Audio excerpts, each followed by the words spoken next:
anyways, I was working that desk,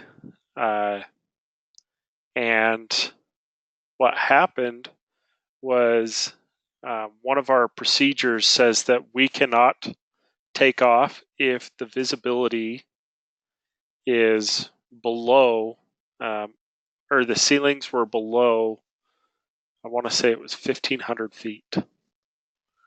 And I believe this was Eagle. So my interpretation was that no takeoffs were allowed. The way it was worded in the manual was no takeoffs are allowed if the ceilings are lower than 1,500 feet.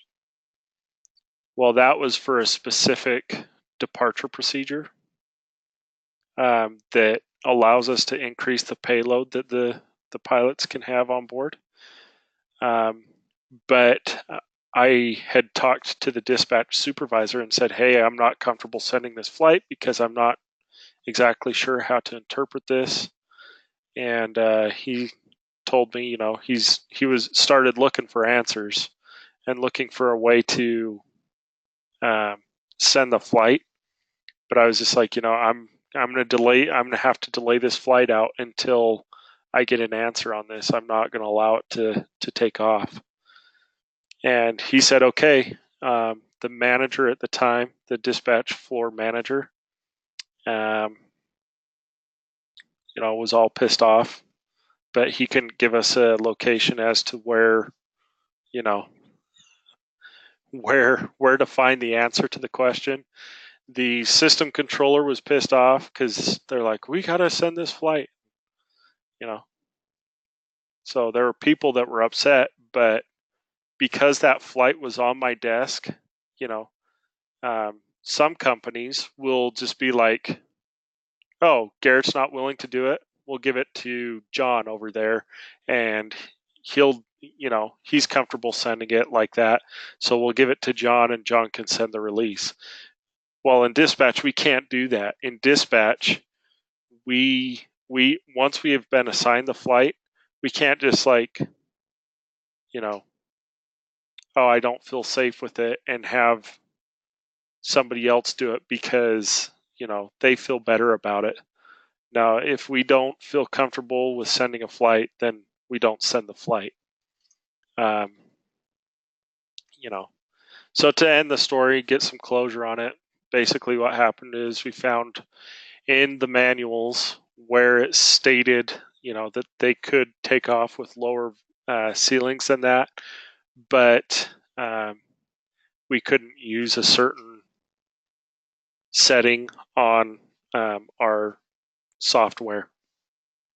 So I had to adjust a couple things, and we were able to send the flight. But I delayed that flight by a good hour because I didn't feel safe sending the flight.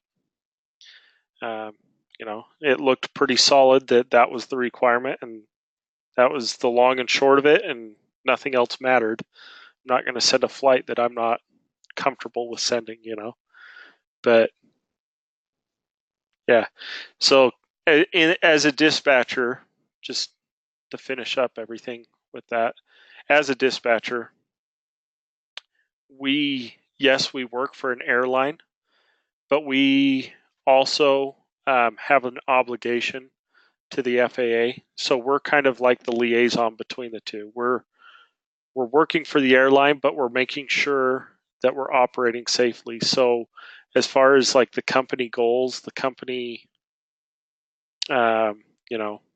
completion factor, on time, percentage, stuff like that. Yes, we play a big part in that, but at the same time, it doesn't, like the airline is not allowed to use that as pressure on the dispatchers when making critical decisions like that. We are segregated from those, business aspects.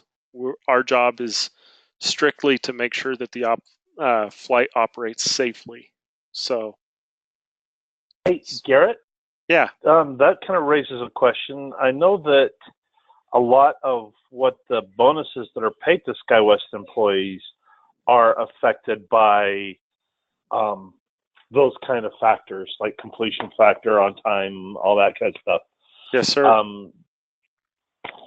are dispatchers not paid the bonuses, or is there some kind of other safeguard to make sure that dispatchers aren't,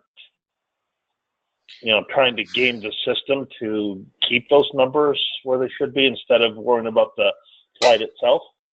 No, we actually are eligible for the same exact bonuses and everything, but I don't know. You sit on the floor, and to be honest with you, dispatchers at the end of the day don't really. I mean, we care about the bonus, but at the same time,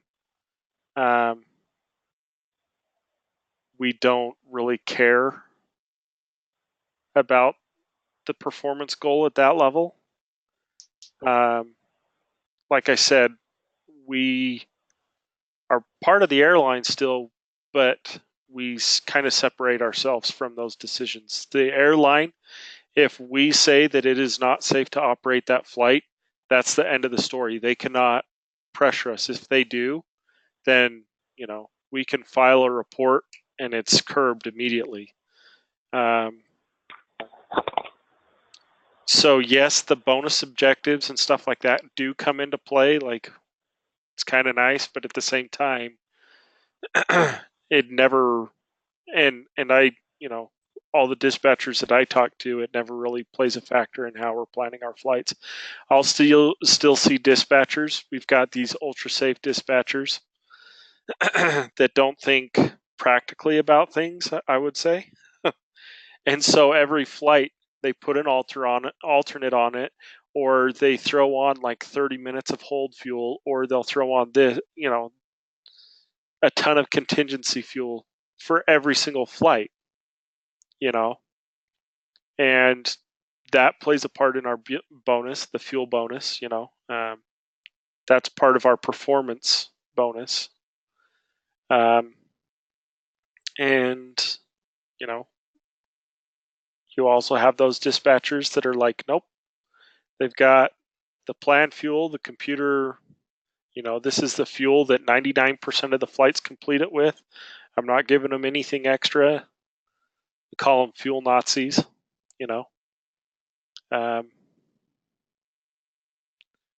but you have both sides of the spectrum, and it balances out really well. And what I'm saying is, at the end of the day, dispatchers don't really, I would say for the most part, don't really allow the bonus structure to affect their daily decisions. At the end of the day, what would you rather have? Would you rather have a extra 20 cents on your bonus because you made a good fuel decision, or a company fuel decision, or would you rather have the fact that they ran out of fuel and there was a major accident that killed 40 people on your conscience? We just don't let that company aspect really factor into our decision making, and the FAA backs us up in that. So does that make sense? Does that answer the question? It does, yes. So Tyler, yeah, check in your shared with me folder. There should be one with just your name on it, and you go into that. You should be able to see your graded quiz. Are you able to see that?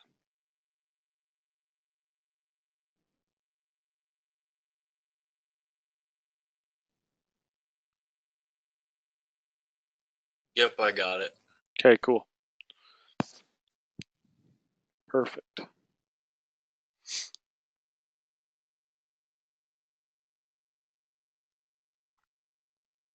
So other than that, on the quiz, a lot of what I saw was where people went wrong was they'd flip-flop where acronyms went sometimes, or they'd confuse where, when we said takeoff alternate or destination alternate, they'd get those confused.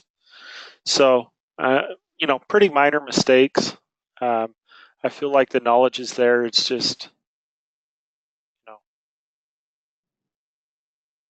just typical, like, I don't feel like anybody's not putting time and effort into it. Does that make sense? So you all did very well.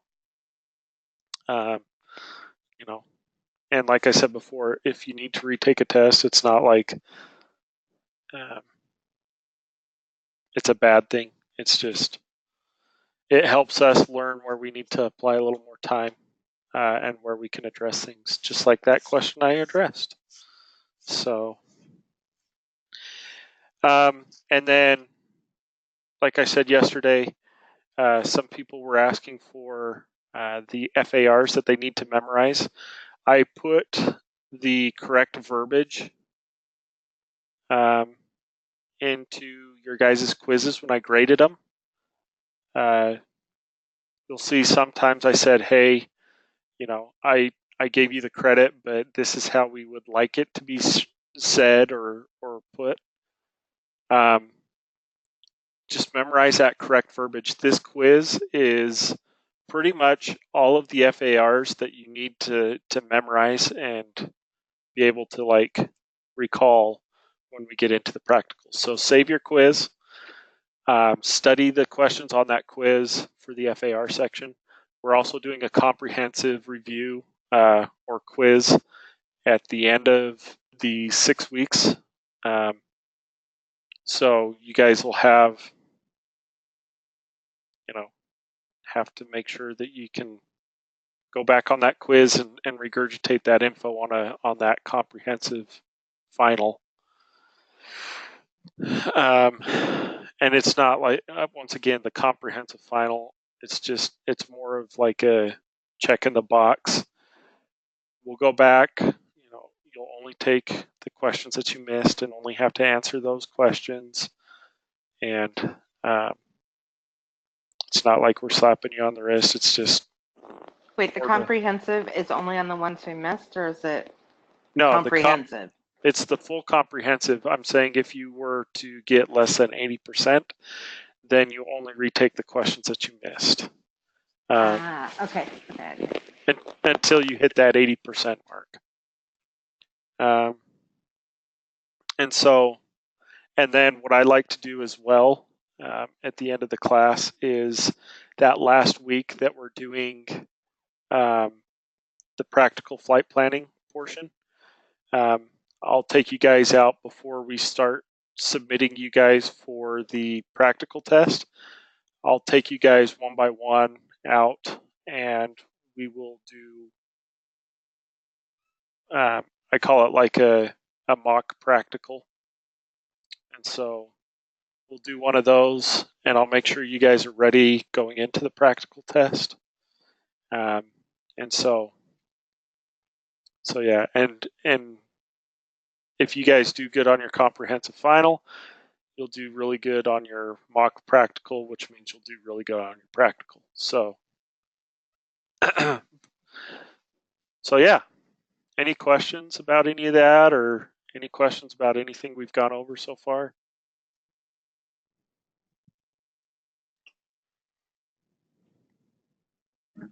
The PowerPoints that you guys use to teach us, are those available? Because I couldn't find them in the Google Drive or the classroom.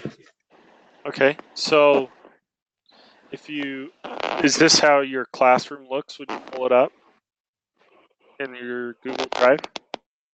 You double click on this and it looks like this. Oh, let me share my screen. Okay. I was wondering why everybody was quiet. I was like, what's going on? Okay, so when you go into your Google Drive, your classroom, do you have this folder here, this Aircraft Dispatch Academy, August 2018? Yes, but it's empty. It's empty? It's completely that one's empty too. I go to the side where it says shared with me and then I click and I can find it. Okay.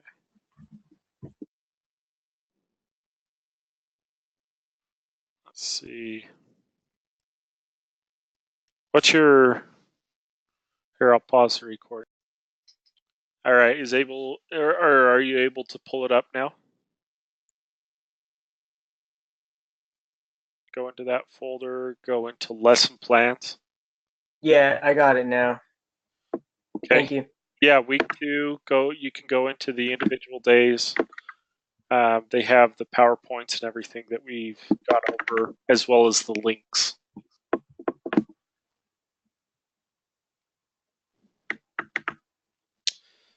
Anybody else having any issues with that, or?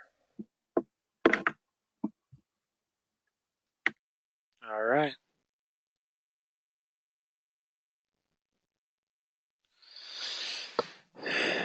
All right, so let's get started with some of this fun stuff. We'll continue talking about our different charts that we use. We're going to talk about our SIDS and stars. We kind of touched on them yesterday. We're going to talk about takeoff minimums and alternate minimums. So this is a pretty important PowerPoint. This is something I recommend you guys go back on, take a look at, review, because once again, this is our job as dispatchers. So we're going to talk about takeoff and landing minimums, alternate minimums. We're going to go over departure procedures, stars. The objective here is all of our departing and arriving aircraft. What happens is if we didn't have these arrival or departure routes, it would just be this big old sloppy mess of airplanes over an airport trying to get in, and air traffic control would have a really hard time trying to figure it out.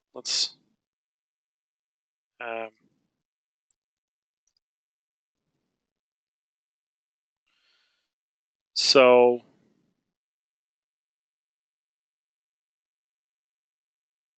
just for instance, let's pull up some FlightAware. Let's take a look at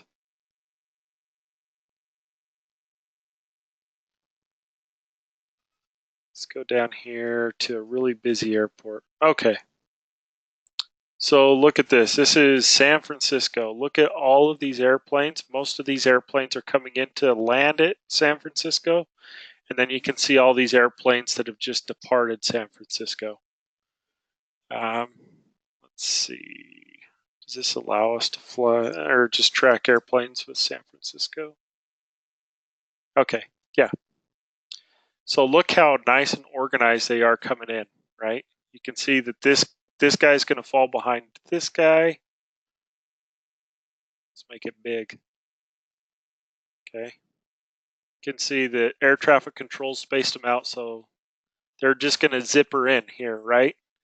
So this guy's coming in behind this guy.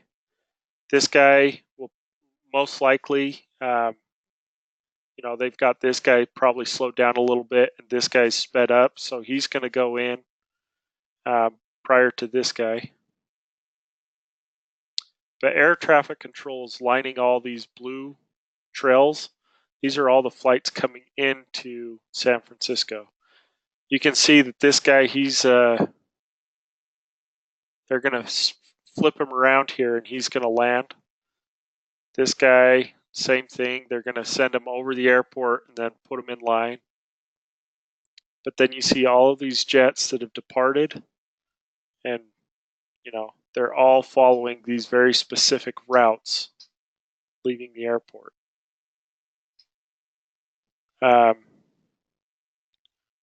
But I mean, let's go back to the view of just everybody, right? Look at how many planes you got, and look at the cluster that can quickly form over an airport. If air traffic control, if it was just kind of a free-for-all for everybody coming in and out of the airport. That's just a lot to deal with. So a lot of our decisions that we make, a lot of these charts and things that have been developed for these airports have been developed in order to relieve some of that pressure off of the air traffic control system, and to allow them to, do their job effectively rather than just kind of like scatterbrained freak out chaos. So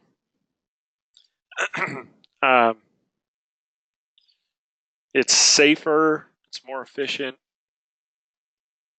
It also saves the airline a lot of money because they're not stuck in holding patterns and stuff like that as often. If air traffic control can keep everybody in this nice, orderly fashion coming into the airport,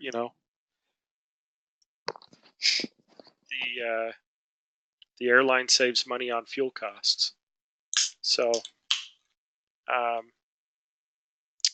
these charts are all available. You can look them up. Sky Vector, you can look them up. You can look them up on Jeppesen Charts, stuff like that. So the terminal procedures publication includes departure procedures, as well as takeoff minimums. Remember, these takeoff minimums are a lot lower than our landing minimums. I talked about adequate visual reference yesterday. Basically, the pilot pulls up on the runway, says, I can see far enough. He's allowed to take off at that point. That's how a lot of our major hubs are.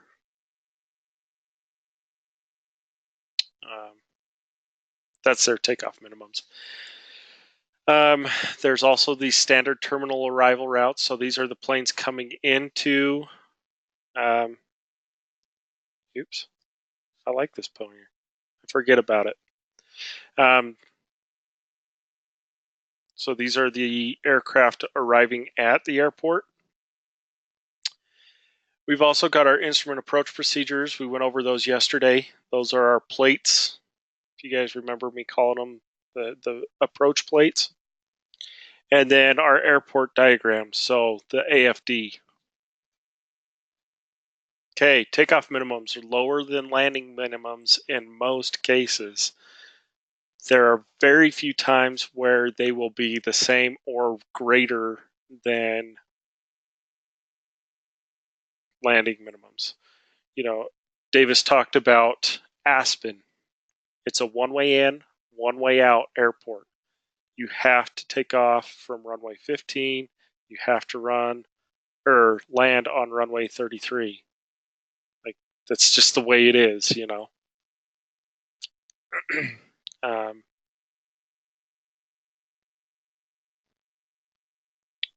and that's due to the mountainous terrain that is around Aspen. It's pretty intense. I was able to jump seat on our Aspen flight before I started working the mountain desk. And that approach is pretty freaking scary. Your descent is pretty fast. A lot of times these guys come in with a tailwind. And it's typically due to the mountainous terrain. It's fairly turbulent most of the time. So, you really got to dig your spurs in and cowboy up to get in and out of Aspen a lot of times. So,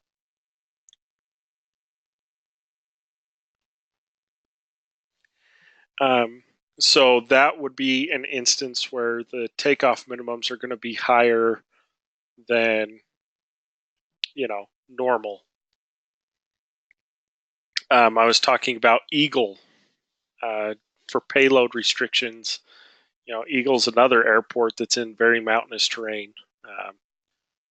And if we're going to use the visual departure for Eagle, which is that one that allows that extra payload, the takeoff minimums are extremely high. Like I said, 1,500 feet, that's really high for takeoff minimums.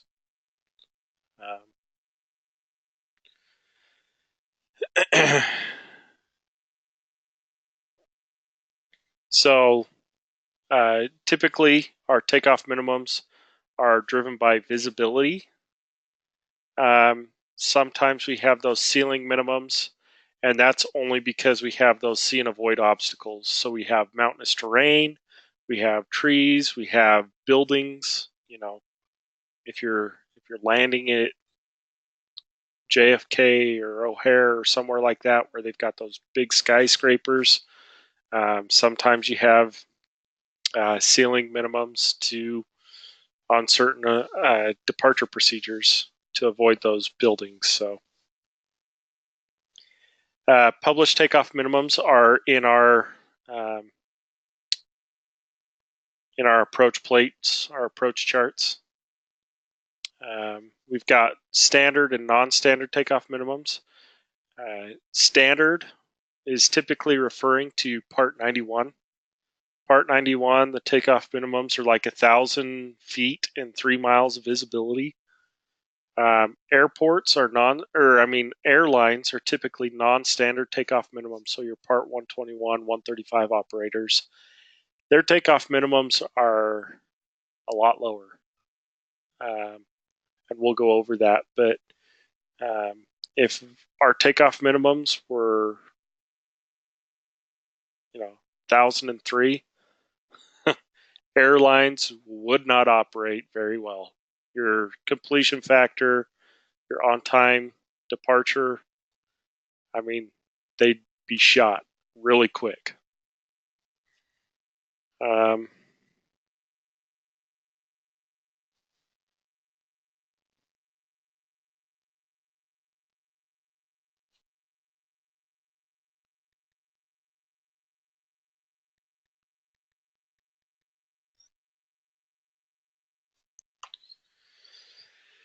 Let's see, landing minimums.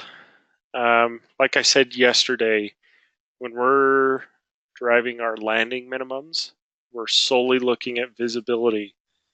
Okay. And I kind of went into depth yesterday about why we're only looking at visibility, right? Like we talked about before when we were covering the FARs, we may need to file a departure alternate if our takeoff or our departure airport is below landing minimums. Like we can't turn around and land back at the airport, right? Published landing minimums are always on our instrument approach plates. So we talked about RVR a little bit yesterday. RVR always, I shouldn't say always, when we fly to like Nassau, Bahamas, or, let's say you guys work for a major someday, Delta or, any one of the majors, United, and you fly to Australia or Europe or South America where they use the metric system. Sometimes our RVRs are given in meters rather than feet. Just depends on the country. But in the US, you will see the RVRs always in feet, hundreds of feet. Okay. Once again, RVR stands for runway visual range. It is a measurement of the horizontal distance from the approach end. So they're measuring how far you can see down the runway. It's based on the high intensity runway lights or visual contrast of targets. Okay. So we're talking about the lighting system on the runway. So that's what this RVR is based off of. The visibility is updated every minute. We can, there's a website that we can use at SkyWest that has the RVR tables for every one of the major airports. Typically, these airports have to buy into this website that has all the graphical information for us. But all of your majors are in there, or all of your major hubs are in there. And so, like, we can pull up the RVRs. There's been several times where I've had an airplane coming into an airport and they're like, oh, I'm seeing quarter mile, I can't land at this airport. And I pull up the RVRs and I'm like, hey, the RVRs are reading 6,000 feet right now. You're good to start your approach. You can still fly into the airport because that RVR is controlling, right? So you can see the conversion here. 6,000 feet, 1.25 miles. That's going to be good enough for most airports, if not all. 99% of all of our airports. If you see a 6,000 foot RVR, pilots are going to be starting an approach. Okay, they're able to land there. Okay, like I said yesterday, there's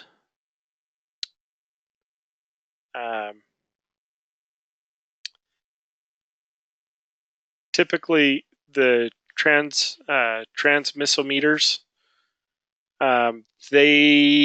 It says up to 3. That's not accurate. There's typically 4. It's talking about the 3 zones: the touchdown, mid, and rollout. So we've got RVR. Here's our touchdown zone. This is where our wheels are touching the ground. This is our midpoint, and then our rollout. Right, so the airplane touchdown here, and then visual right there. That's what it's measuring. Those 3 different points. Okay. You'll see it written out on the on our takeoff minimums chart. You'll see it represented like this: RVR 500, the RVR 555, which means 500 feet, 500 feet, 500 feet. And it's saying that the touchdown zone, the visibility is 500 feet, the minimum visibility is 500 feet, the midpoint visibility is minimum is 500 feet, and the rollout minimum visibility is 500 feet.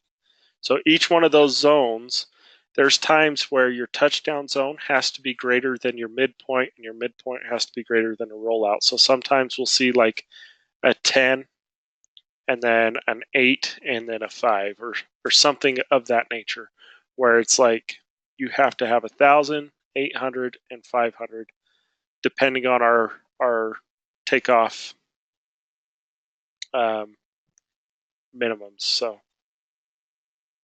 we'll see that a couple different ways. Okay, like I've said a dozen times, and I said that we'd hear this 1,000 more times. RVR is controlling. Okay, this is the controlling number. Whenever this is published, whether it benefits us or hurts us, this is always the controlling number, because this is actually being measured on the runway. Okay.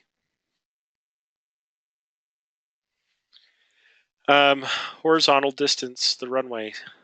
That's our RVV.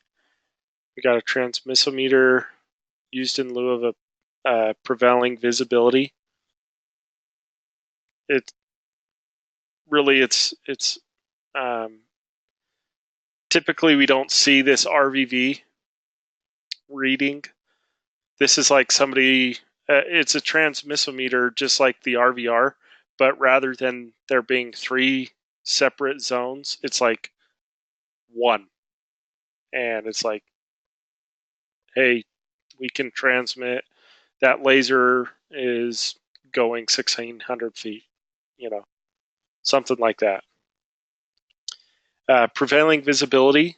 So this is like somebody stands out at the, or in the control tower. Somebody stands in the control tower and says, I can see that runway down there, and I know that that's a 1/4 mile. Or I can see that runway over there, I know that's a 1/2 mile. That's prevailing visibility. Typically, this is never reported on our forecasts. This is something that the pilot will receive as he's on approach. The tower may say, hey, prevailing visibility is 1/4 mile. That is not the controlling visibility. Okay, that's just for reference for the pilot. They're the only ones that, or it's not an actual like accurate measurement. It's just the tower saying, hey, I can only see a quarter mile, but your RVRs are showing 4,000 feet. Tower visibility, it's basically the same thing as prevailing visibility. So prevailing visibility is they're looking at objects and bright lights at least 50% of the horizon. So they're looking out at a distance, seeing if they can see those things. Tower visibility, it's just a point anywhere on the airport that the control tower can see. Okay. For takeoff minimums, these takeoff minimums are separated into three categories. Well, three categories. You've got your Part 91 pilots, then you have your Part 121 pilots. And depending on where they sit, if they've got 2 or 3 engines, that's how they break down these takeoff minimums. Okay, so Part 121, 125 operators, we get a little better takeoff minimum than just your regular general aviation pilots do. Like it says here, it's dependent on how many engines your aircraft has. Pay attention to this part of, or don't pay attention to this part. I need to fix a couple of these slides. Okay. Takeoff minimums and obstacle departure procedures. We've got it's all published information. Okay. We have higher than standard. Some departures allow a departure with standard minimums, provided the aircraft performance requirements are met. So ignore that too. It's not super important. Op specs. So our op specs, that's where we're going to find, that's typically where when you're working for an airline, almost always the airline is going to have published takeoff minimums in their op specs. They're going to say, use this number. Don't disregard all the other numbers. Use this number. And it's usually the least restrictive. So that's why I'm saying just kind of throw away all that general aviation stuff. We don't really care about that. We're going to know what our takeoff minimums are because it's going to be in our op specs. Okay. Typically, they're extensions of FARs. We've got a legal contract with the FAA. The FAA comes out, they look at our airplane, look at the equipment on board, they look at our training program, and they say, yep, you guys are able to use these numbers, and that's what we see in our op specs. Okay. They provide operational limitations and procedures. Typically require equipment and crew training, and then allow for lower than standard takeoff minimums.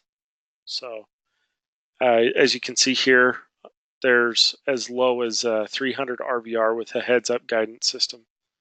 These heads-up displays are insane.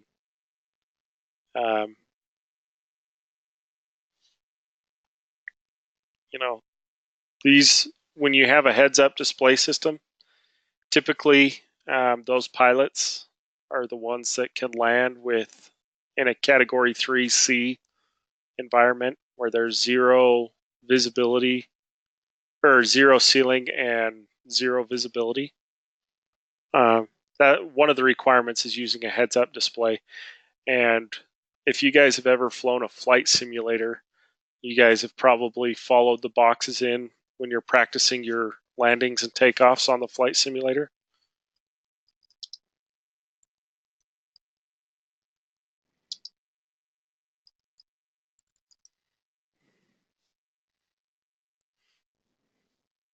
So on flight simulators, let's see if one of these have what I'm talking about.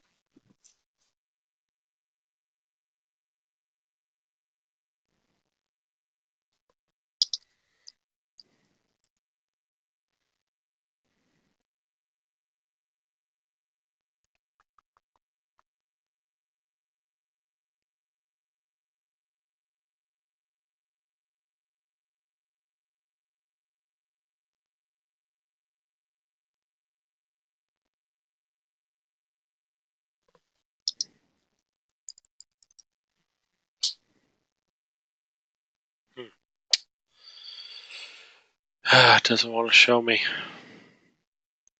what I'm thinking of.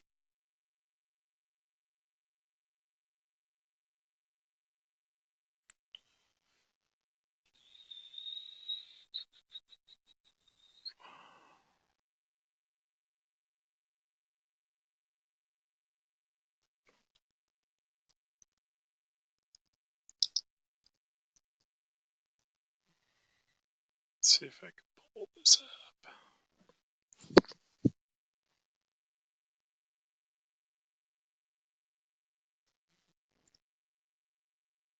Oh, right here. There we go. You guys see these boxes? So the glide slope, that precision approach,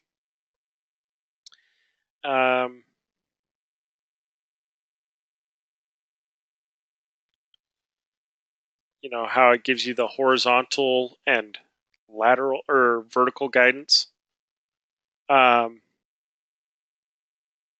Well, on the heads-up display, that's represented in the shape of a box, and these guys will just fly. It looks, when you're up in these boxes, it looks like you're flying down a tunnel. That's what their heads-up display show. I mean, it's auto. They're set on autopilot, so the autopilot's taking them all the way in the auto land system. But in their heads-up display, they can see these boxes and they can see that they're on the glide slope. You know, they're lined up with the runway. They can see all of that information in their heads-up display. It's pretty cool stuff.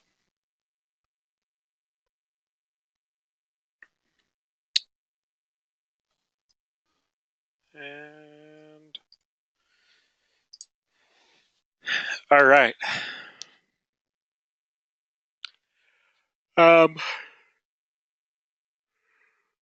We also have these charts that are alternate takeoff minimums. These are published only on Jeppesen Charts. We don't really care about the information on there. We never use it. Okay. And I'll show you what I'm talking about when we pull up. I'll pull up the Jeppesen charts and we'll kind of go over this. Our op specs, we're limited by our op specs, so the lowest SkyWest can go is this RVR 500, 500, 500. So that touchdown, mid, rollout, 500 feet of visibility between each one of those points. That's the lowest we can go.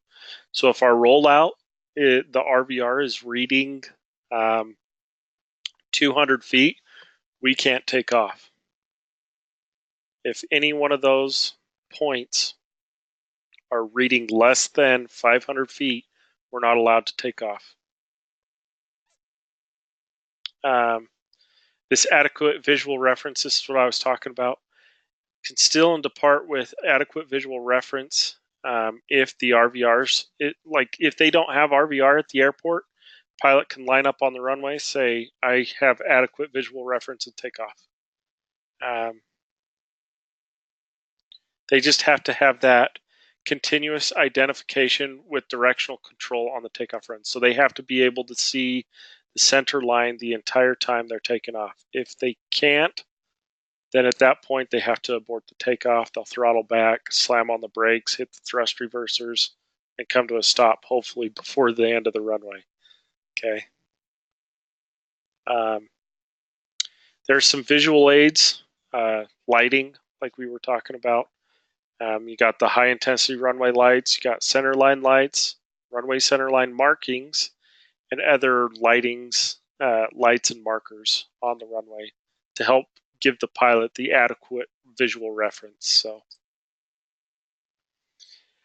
this is what our takeoff minimum chart looks like on the NACO chart. Oh, this says Jeppesen.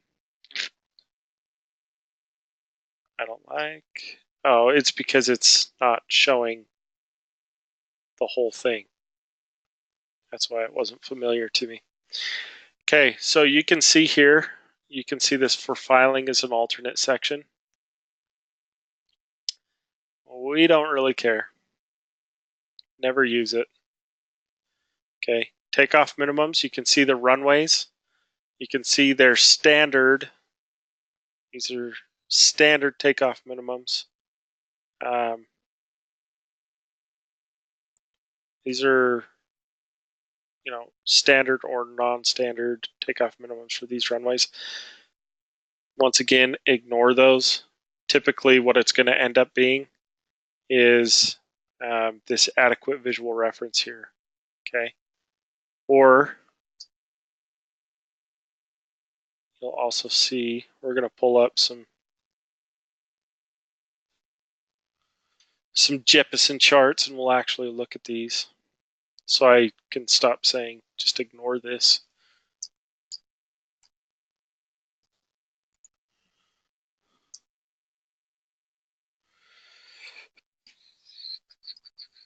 Let's see.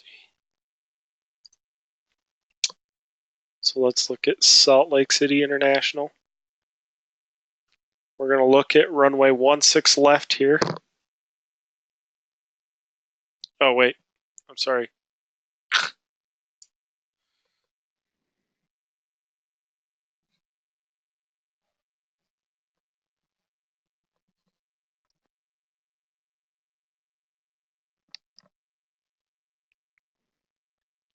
Let's see here.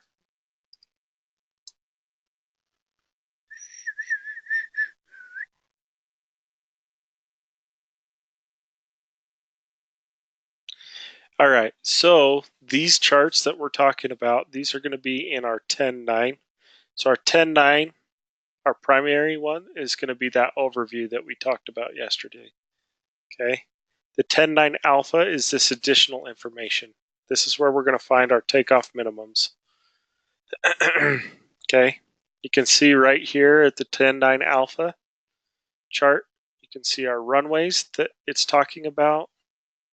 Notice that different runways have different minimums. And then you've got these as well, runway 32 and runway 14. Okay. With these minimums, here's your standard. Okay. 1 and 2 engine, here's your standard takeoff minimums. They have to have a mile of visibility or 5,000 RVR.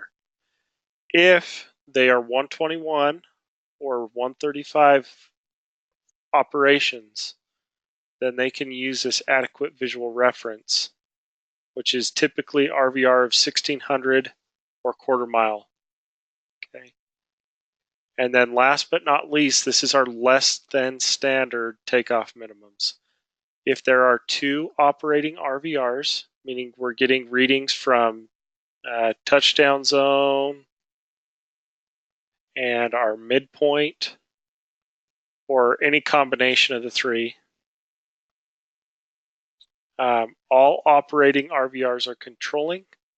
Okay, so if we have 2 of them, okay, and we have our center line and hurls lighting system, so that center line lights are on and working, and our high intensity runway lights are working, we can go down to this 500, 500, and 500. Okay.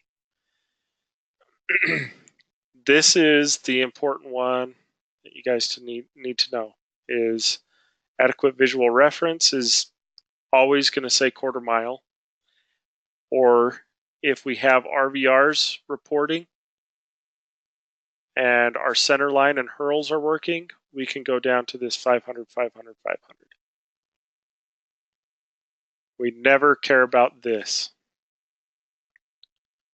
This one, if RVR is not reporting, or this one, if they are reporting, and we have the proper lighting. Any questions on that?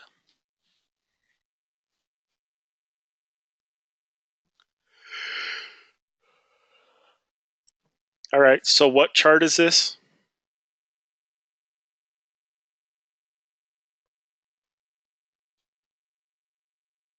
Jeppesen? Word alpha. It's a Jeppesen chart. It's the 10.9 alpha. Okay. Remember that. Okay, 10.9 alpha has our takeoff minimums as well as down here lower, they also have our alternate minimums, okay?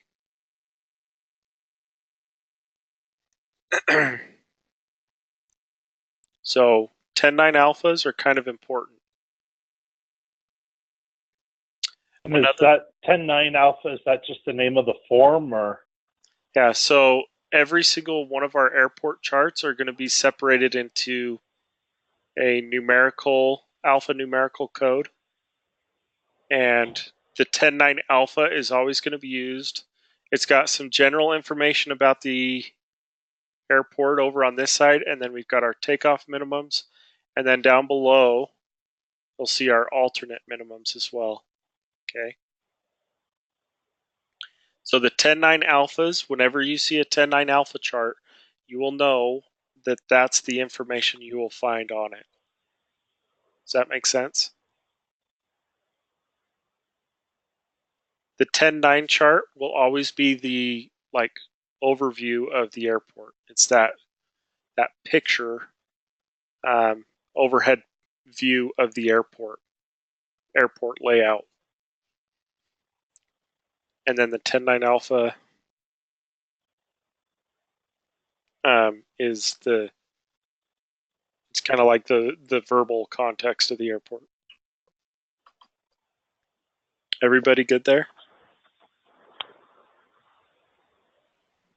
Yeah. Okay. So let's talk about this alternate section here for alternate minimums really quick. Okay. We in the airlines never use these. These are for just regular general aviation IFR flights. What we do need to be able to recognize with this for filing as an alternate section is even though we don't use these numbers, this still stands.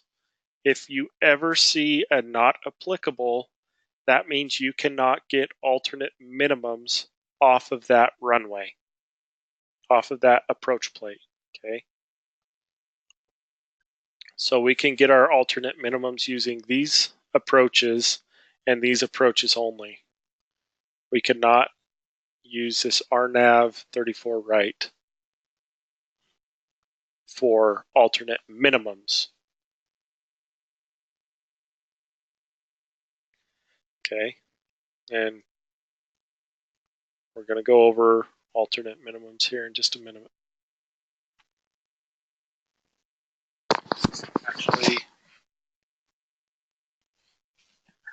second. Let's take a 10-minute break really quick. I need to get a drink or something. Mouse getting dry. So let's jump back on 6:52.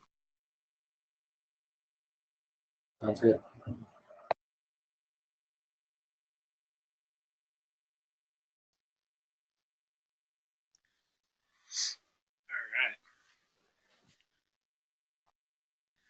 So let's talk about alternate requirements here.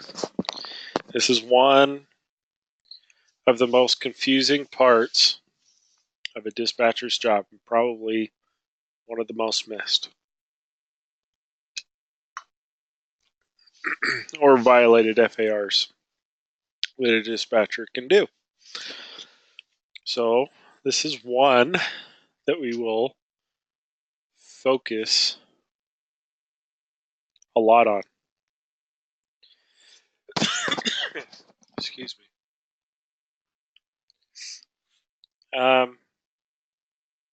Okay, so we all know that departure alternate is when the weather is below landing takeoff minimums. I feel like we've covered that one pretty good. We all know that with a 2-engine aircraft, the departure alternate has to be within 1 hour at normal cruise speed in still air with one engine inoperative. Okay. So one engine not working.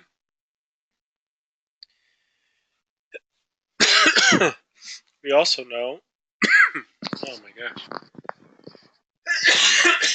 Sorry about that. We also know the 1, 2, 3 rule for the destination alternate. Okay. The 1, 2, 3 rule states that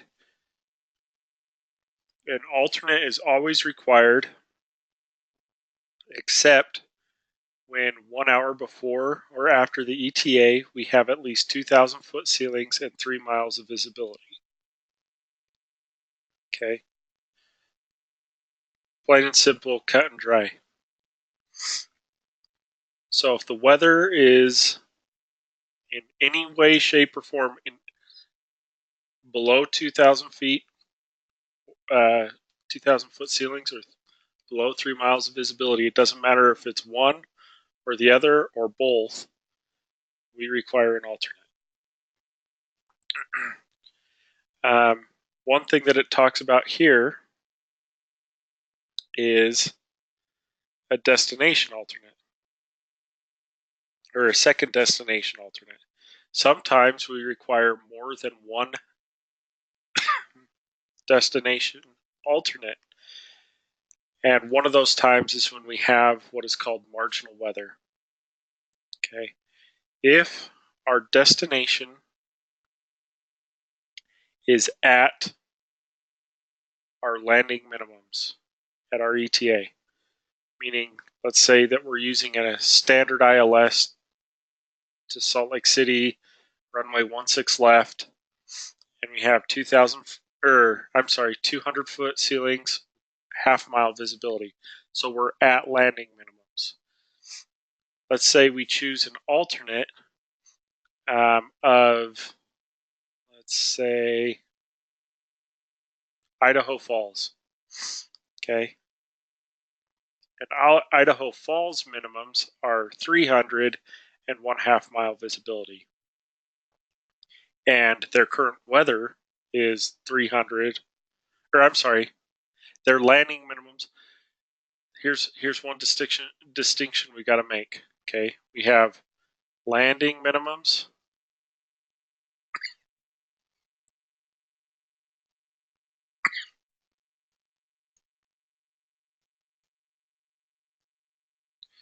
and then we have alternate minimums.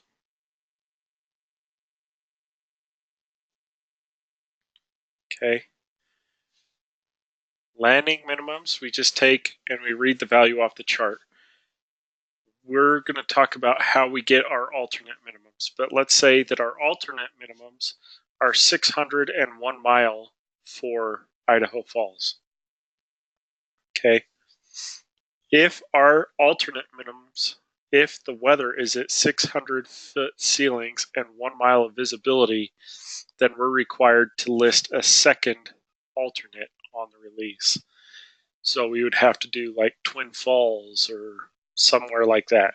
We'd have to put another one on there. So if our destination is at landing minimums, if our first alternate is at alternate minimums for weather, then we have to list a second alternate airport. And it has to be above alternate minimums. It's got to be better than alternate minimums. Okay. Why do you think? So our alternate minimums are always higher than our landing minimums. Why do you think that is?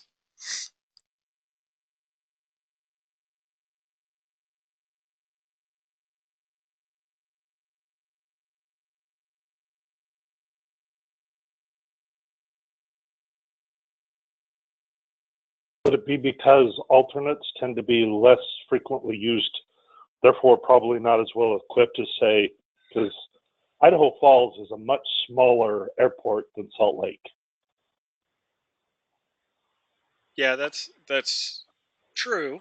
It is less used, but let's say that we're in LA and San Diego is our alternate, you know, or let's say we're in San Diego. San Diego's our destination, and LA is our alternate. You know, the reason why is because if we have to go to our alternate, we better make damn sure that the weather's going to be good at our alternate, because we're going to be lower on fuel at that point, right? Does that make sense? Yes.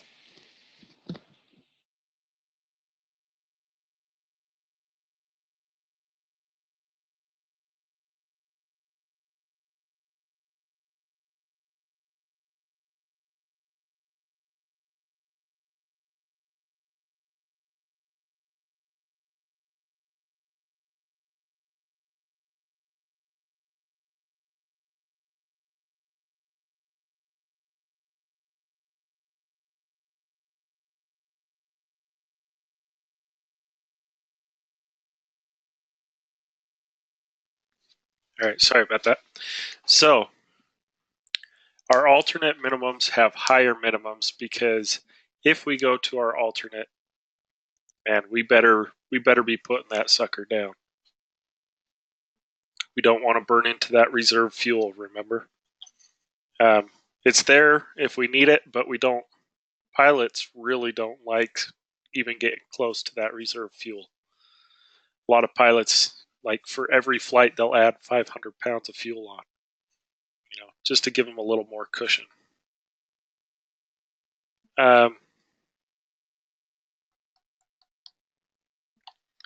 So when we talk about alternate minimums, oh my god.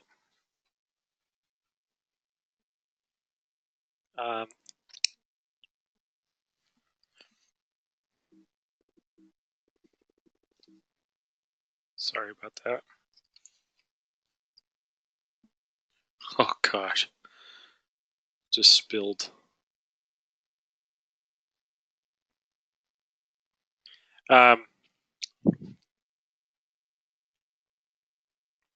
Anyways, when we, oh gosh, I lost my train of thought here.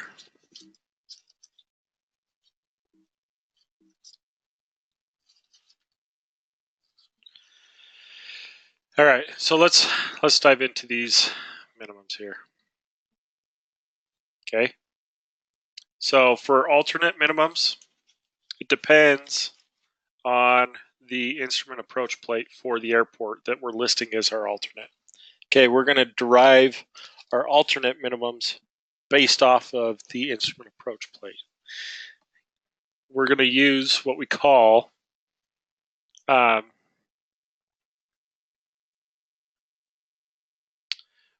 the one navigational aid, two nav. So one nav aid, two nav aid rule. Okay. Let's talk about this. Ignore this garbage right here. Just don't even worry about that. I'm not going to look at that either. Okay. So the one nav aid, two nav aid rule.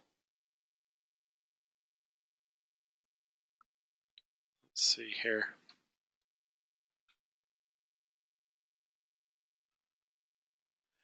One nav aid rule states that if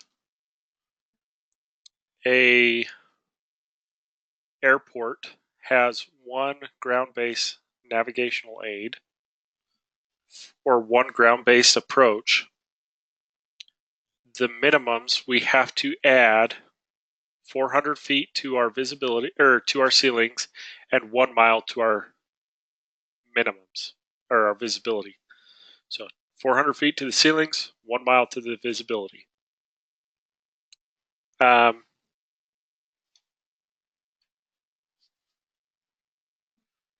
So let's look at what that means exactly. You guys remember how we got our landing minimums last night, right? Yes. So we're going to go back to those instrument approach plates. We're going to take another look here.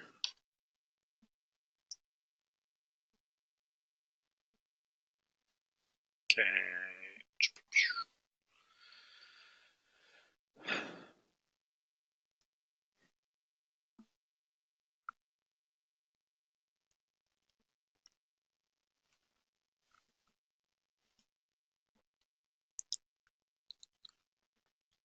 All right. So, what are our landing minimums for Salt Lake International Airport, straight in ILS, runway 16 left?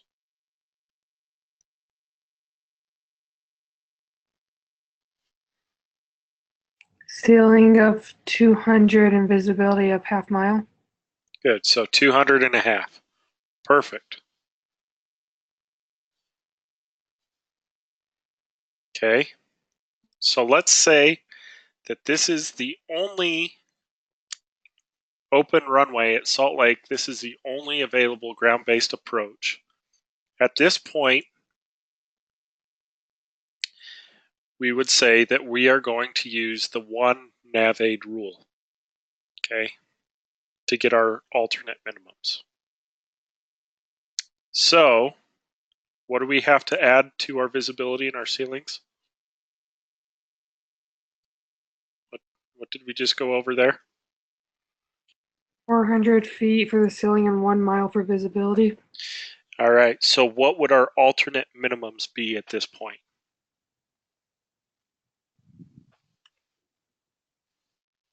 600 feet and 1.5 miles. Good. Does everybody see how we got that? Nope. Nope. Nope. Good. Yeah, right there with you. Yeah. So, like I said, this is like the most confusing part of our job. And you guys can see why. Let's see.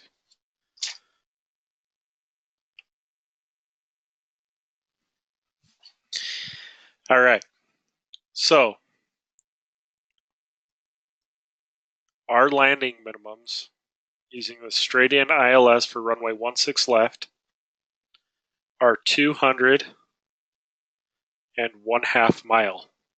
Correct? Everybody good to that point? Everybody remember doing this yesterday? Yeah. Yep. Okay. Now, just does the RVR 18 mean anything to us right now with this particular task? Not at all. Okay. For getting our alternate minimums, we don't care about RVR. We only care about the visibility in miles at this point. Now, when I say that, we got to be careful because RVR is always controlling. But we need to figure out what our conversion is prior to RVR. Do you remember the 6,000 foot, what the conversion for 6,000 feet was?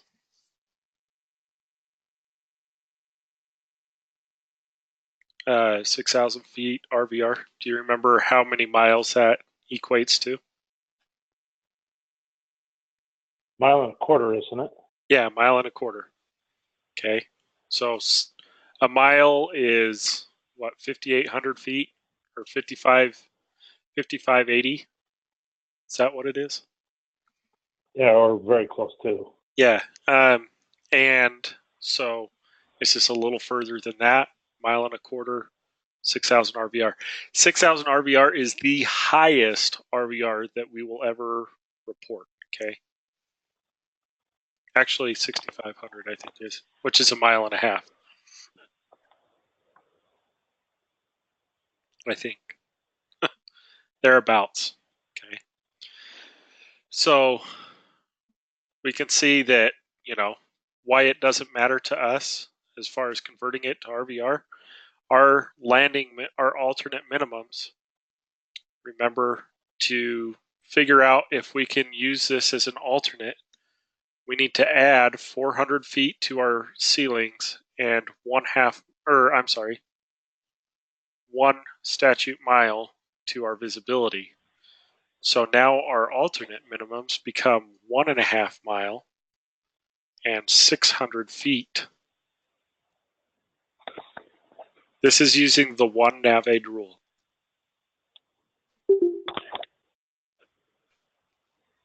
Okay. Did that make sense to anybody? Did I pick up one or two of you guys? Where did you get the 400 and then 1 mile? So that's the FAR here. So if we look at right here, 1 nav aid, 2 nav aid rule. So if we have 1 operational nav aid, we add 400 feet to our decision height and 1 mile to the visibility. So jumping back over to our charts. Oops. What it's talking about is Nav aids are okay. So I'm going to give you guys a pro tip for dispatching. I always, whenever I'm trying to figure out alternate minimums,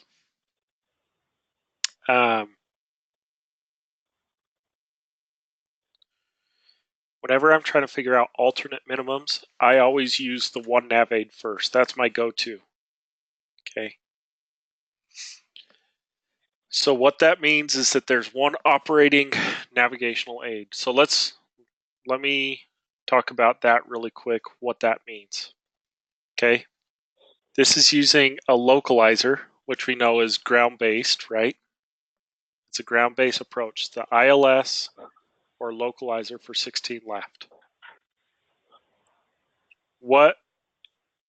Which ones are satellite-based? You know, which instrument approaches are using satellite information? Aren't they the GPS ones? GPS, what do we call those? RNAV. Yeah, RNAV. So these ones, they don't have a navigational aid, so they don't count. We can use RNAV once we've determined that we have a functioning, working ground-based approach. We can use RNAV approaches to get our landing minimums, but until we've established that we have a ground-based approach, we can't use them. Okay, so don't use RNAV. And in this class, I won't let you use RNAV anyways. So what it's talking about with 1 navigational aid is runway 16 left uses this IMOI localizer, right? So to have 2 ground-based navigational aids, we go to the next ILS chart here, and we can see that this one uses the IUAT localizer. So is that a different identifier than our IMOI? Like looking at this, is this different than the one we just looked at? Yes. Yes, it is. The other one was IMOY. This one is IUAT. So they're 2 separate systems. They are not they're not the same. They are independent from one another. Okay. The frequencies are typically even different. Okay. So let's go back to the 16 left. Yep, 109.5. We can see this one's 111.9. Okay. Everybody tracking? So we can see. Is that the best way to find out if they have 2 of the system is to go to 2 separate little links, or is there another way of seeing that? Yeah, looking at 2 separate approaches. So we'll look at 2 different approaches. Actually, you can look at all the different approaches. Each one of these approaches is going to use either the same or a different navigational aid. So this one, 16 left, uses IMOI. 16 right uses IUAT. Runway 17 uses IBNT. Runway 34 left uses IUUH. Runway 34 right uses ISLC. And then the LDA approach uses IUTJ. So of these 1, 2, 3, 4, 5, 6 different approaches that we have available, all of them use a separate navigational system, correct? So what it's saying is, let's go to one that has just one.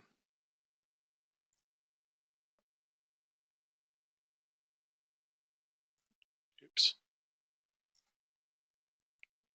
So let's go to St. George here. Okay, St. George. What type of approaches do we have?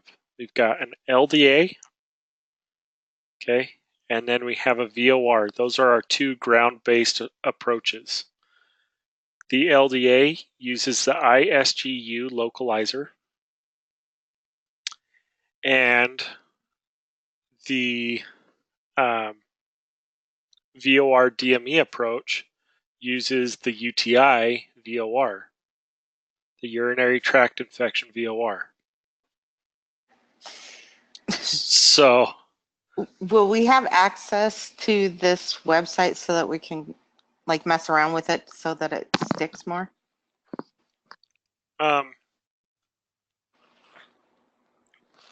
you don't have access to this website, but you do have access to the Jeppesen Charts.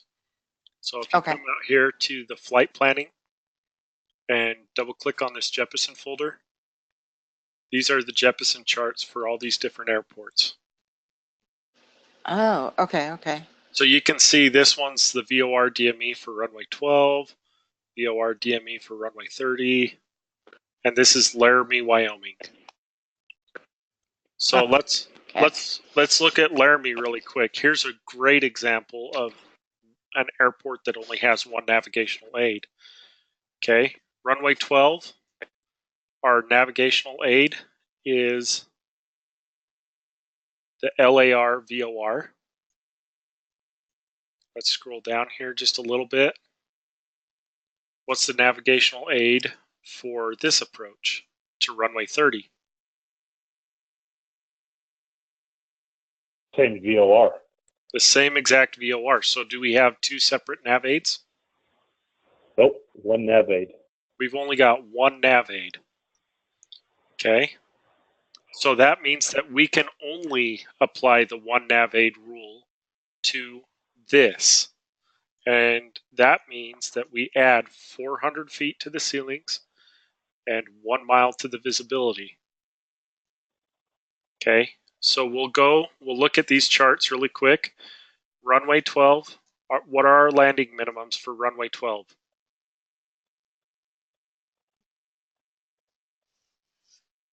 Do you need it bigger? Yes, please. I legit could not see.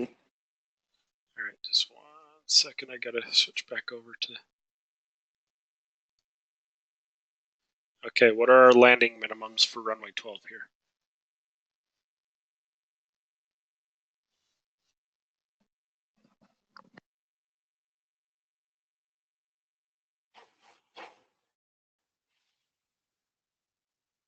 Do you want it with the one nav aid approach or just? Nope, just the landing minimums. 401 mile. Exactly. I can't see it very well. Oh, okay. 1 second. Let me zoom in just a hair more here. Okay. So we're looking at our landing minimums. We've got 400 foot. Remember, we round this up to the nearest 100. And 1 mile for every single one of our categories. Even though we only use category C, every single category has the same visibility. So 400 feet and 1 mile of visibility.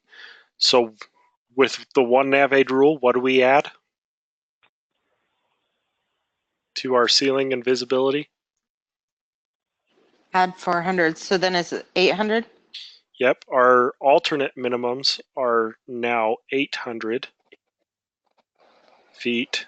And what do we add to our visibility? Is it 1.5? I could be wrong. Nope, 1 mile. So our This one. visibility is now 2 miles. So to list this as our alternate in the forecast, we have to have, for our ETA, we have to have 800-foot ceilings and 2 miles visibility. Does that make sense to everybody? Yes, until I forget Yeah. it again. Okay, so that's for runway 12. Let's see if we can get better numbers on runway 30. So what are our landing minimums for a Category C aircraft on runway 30 here?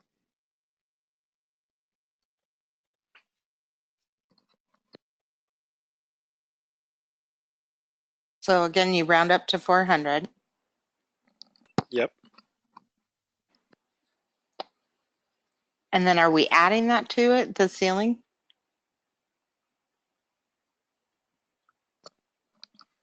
Yeah.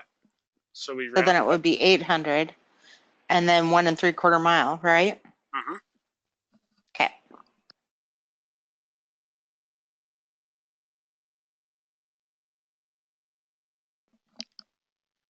So our ceiling, like she said, is 400 feet. We rounded up.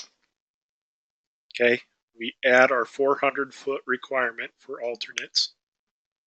That gives us 800 feet. Okay. Then 3/4 mile, we add 1 mile to that. That equals 1 3/4 miles. This is our alternate minimums for runway 30.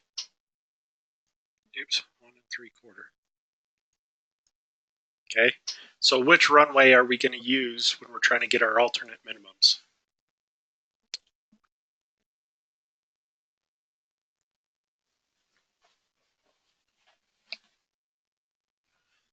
Do we Probably use the runway other 12 one. because of the higher? Nope. We'll use runway 30. We'll take these lower ones. Because remember, this is a built-in cushion. So when we're trying we're still trying to operate the flight, right? So for legality reasons, we can go all the way down to this 800 1 3/4 to list it as an alternate.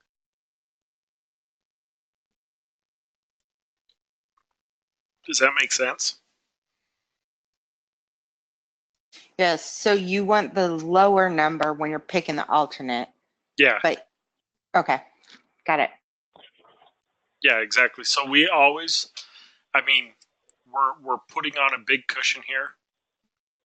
We want the lower number, but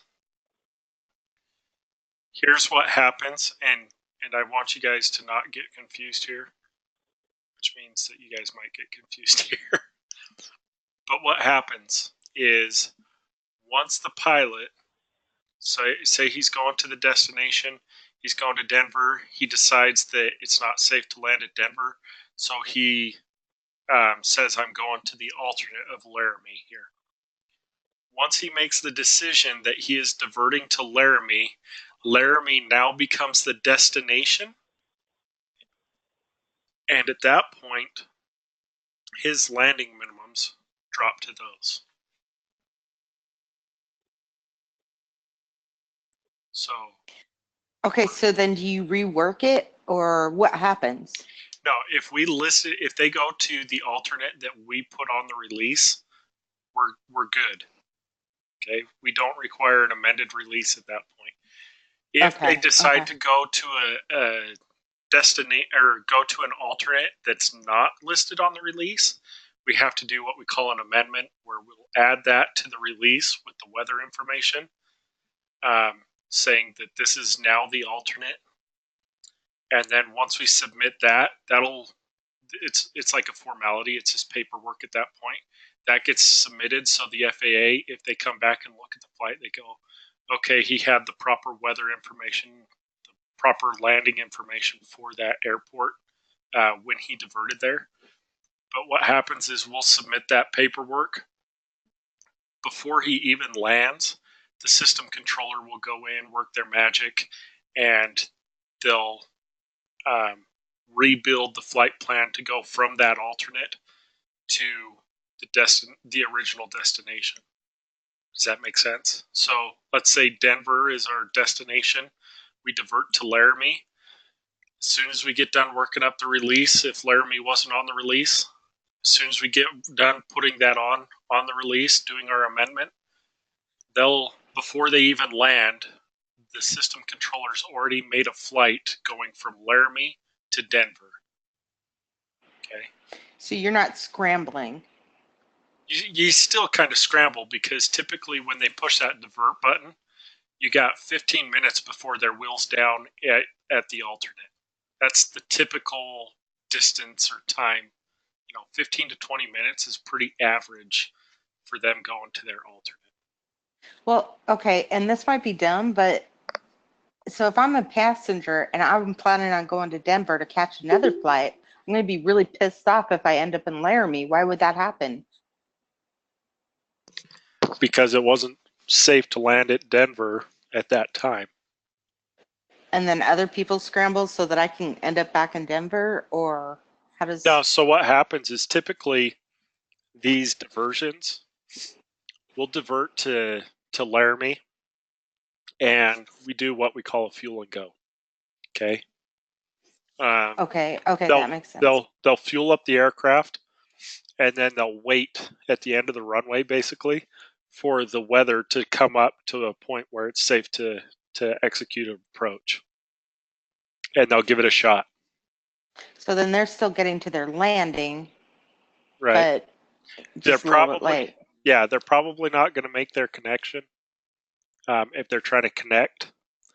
But the airline does really good at accommodating those people in some way, shape, or form.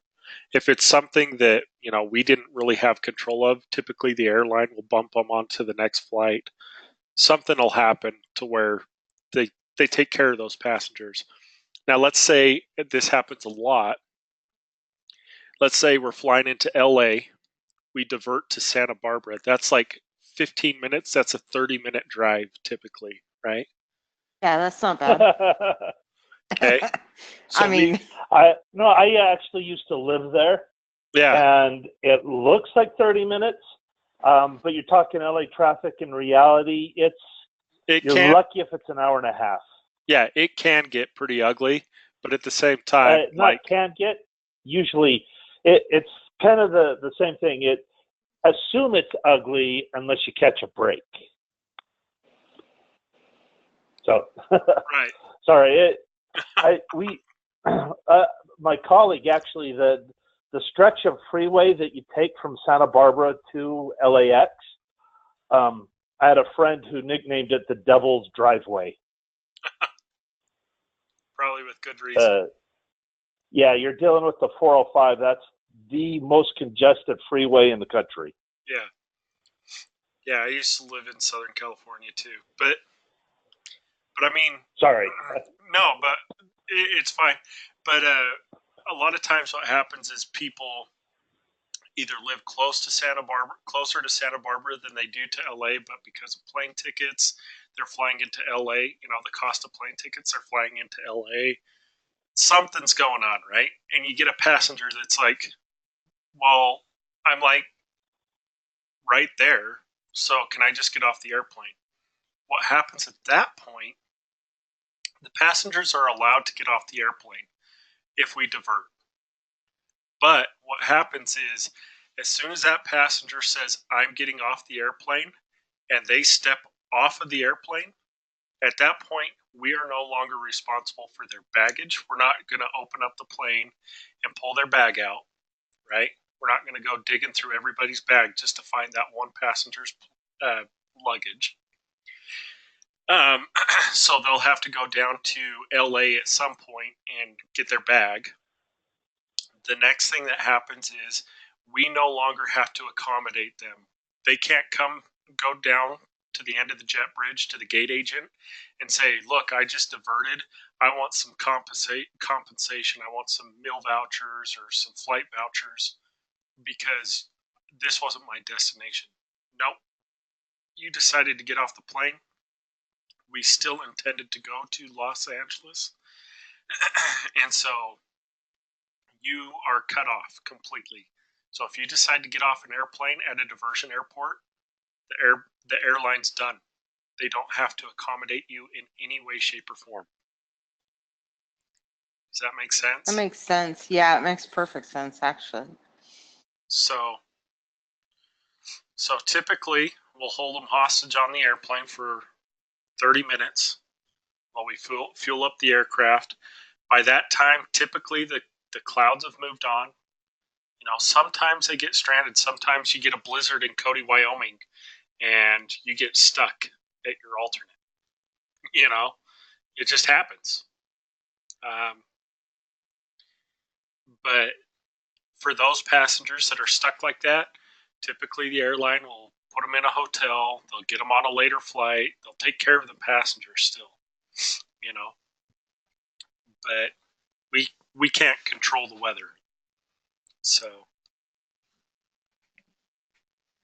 good question, but yeah.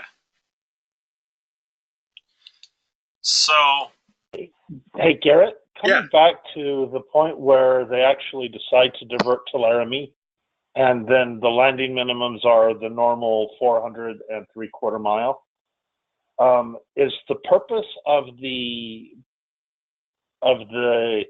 addition of the 400 feet and 1 mile, is that for like the legality of selecting an airport? Is that just to make sure when you select an airport, you're looking for one that is highly probable to be better than the original destination? Exactly. Is that the thinking there? Exactly. It's for planning purposes only. Once it becomes the destination, no longer is it planning, it's an actual thing, so we can use the actual landing minimums. Right? Okay. But the thinking is that if you've added 400 feet to the ceiling, if you've added 1 statute mile to the visibility, that chances are that even if things go bad, they're going to go from good to normal instead of from normal to bad. Right. Exactly. Okay. Yep. That's 100% Okay. the thinking, and that's why the FAA has come out with this regulation, is because they don't want you to list somewhere that you're going to end up not being able to land at either. They want the best probability that you're going to be able to land at that airport. So, good question. So, do you guys feel comfortable with the 1 nav aid rule? You know, adding that 401. This is the number one thing you guys need to remember, and please commit it to memory, because it is part of your practical, and it's one of the biggest parts of your job is the 1 nav aid, 2 nav aid rule, selecting an alternate. Okay. So commit to memory that with the 1 nav aid rule, we add 401. With the 2 nav aid rule, we cut that in half. It's 200 and a half. Okay. And we're going to talk about that after our dinner break. But I wanted to get you guys comfortable with the 1 nav aid rule before we start talking about the 2 nav aid rule. Okay. Is everybody good with that? Yeah, it seems pretty simple. Just need more practice with it. Yeah, that's my take on it. Oh yeah, I've got worksheets, and you guys will practice this for sure. So, and this is something that we're going to visit a lot, especially when we start flight planning. So, just keep that in mind as well. So why don't we take a quick dinner break? I know we just took a 10-minute break, but why don't we take our dinner break now? It's kind of good to split up the class in half. That way you guys are energized here. So let's just jump back on at 8 o'clock. Hey.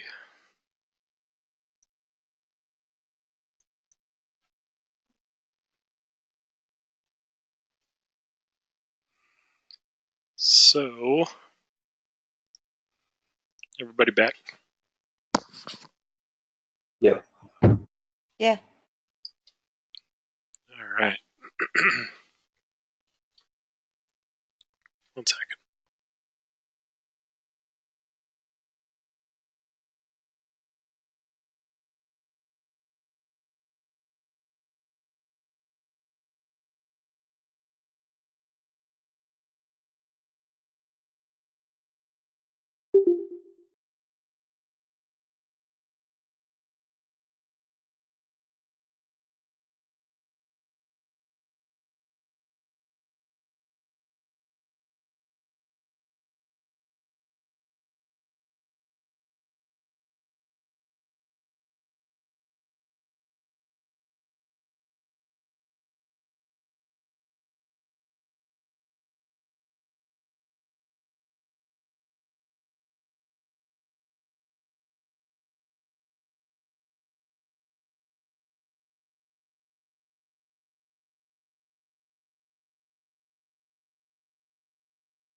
All right, y'all. Sorry about that. Okay. I don't know why this PowerPoint goes over the one nav aid, but doesn't add on the two nav aids. So I have made note of that, and we'll fix this PowerPoint. Okay. So we talked about the two nav aid rule, and we kind of went over what we have to have in order to use the two nav aid rule. Okay. So let's look at Albuquerque, New Mexico, and let's see if we have two available approaches with two separate navigational aids. So where are we looking here, people?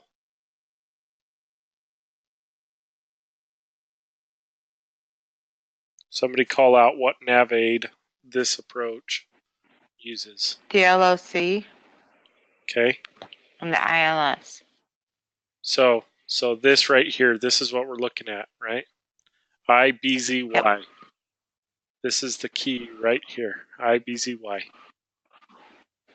Okay. Okay. So we've found out that this runway 3 uses IBZY. So we go to the next approach, Runway 8. This one uses the ISPT, right?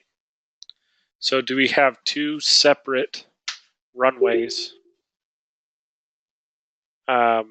using separate navigational aids? Yeah. Okay. So the rule of thumb here is we have to have two separate suitable runways, and we have to have two different navigational aids. Okay. So what that means as far as the separate but suitable runways is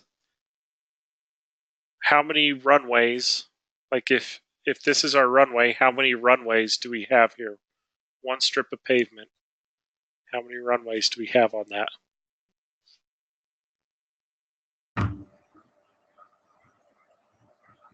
Two, one going east, one going west. Yeah, so we've got two separate runways, right? So let's just make it easy here. We've got, runway 9. Oh, sorry. My bad. Okay, two separate runways. This one would be runway 27. this runway would be 09, correct?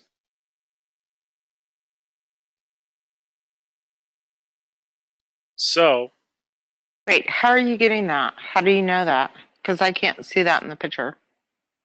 so I'm just drawing this on here, right? Okay. This is just me making up an airport here, a runway. Okay. Okay. So, let me see here. Is there like a blank page I can use?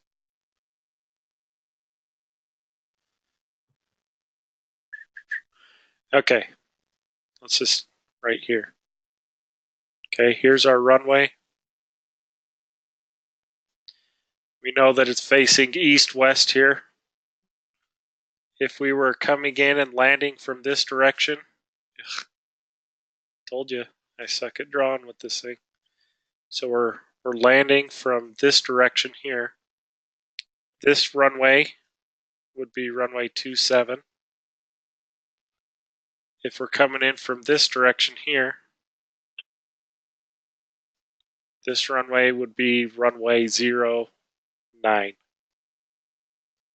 Okay, because runways, a line is always 180 degrees, right? The ends will be 180 degrees opposite of each other. We call it the reciprocal. So the reciprocal of 27 is 90 degrees. 270, 90 degrees. Okay. All right. So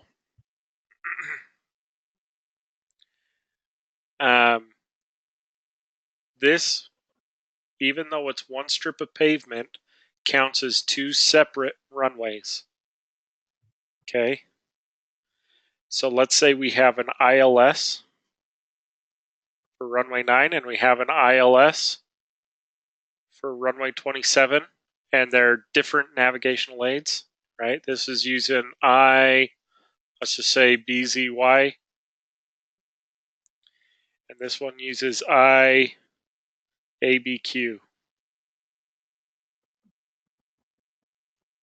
I'm just making this up, so don't take this too literal. But we can see that they're two separate navigational aids, correct? So this we could apply the two nav aid rule to.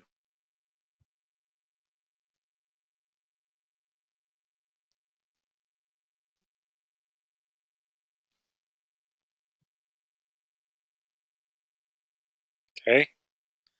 And with the two nav aid rule, what do we have to do to our landing minimums? What did I say earlier? We have to add 200 feet and a half mile. Good. 200 feet to our ceilings, and we have to add 1/2 mile to our viz. That's horrible. Okay. Good. Everybody get it? So down here, Albuquerque, we've got runway 3. It uses the IBZY. Then we go to the next chart here. We've got runway 8, and this uses the ISPT localizer. So 2 separate nav aids, 2 separate runways, right? So what we do in this case is we come here. What are our landing minimums?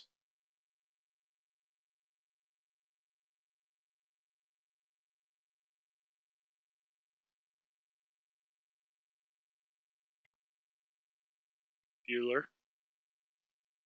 All right. So wouldn't you go to the first one full? So what are our landing minimums? Let's see. It's 200. And then you add 200, so it would be 400. Well, just our landing minimums. So just our basic landing minimums here. not our alternate minimums, just landing. All right. I'm lost. So when I say landing minimums, we're just reading this as actual values, 200.5, right? Okay. When I say alternate minimums, we apply the 1 nav aid or 2 nav aid rule. Okay. So let's apply the 1 nav aid rule to this.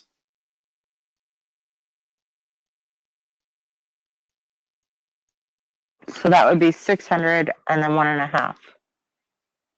600 feet, 1.5 mile visibility, because we're just adding 400 and 1 to what we see here. Okay, now let's apply the 2 nav aid rule to this. What do we have now? So that's 400 and 1 mile. So 400 foot, 1 mile. Okay, so we figured out that. Come down here, we've got to do the same exact thing to this right here, to our landing minimums here. So 1 nav aid rule, what are our minimums?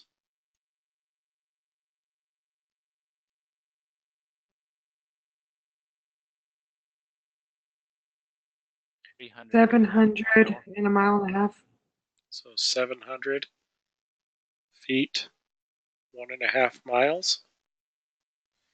Okay, what's our 2 nav for that?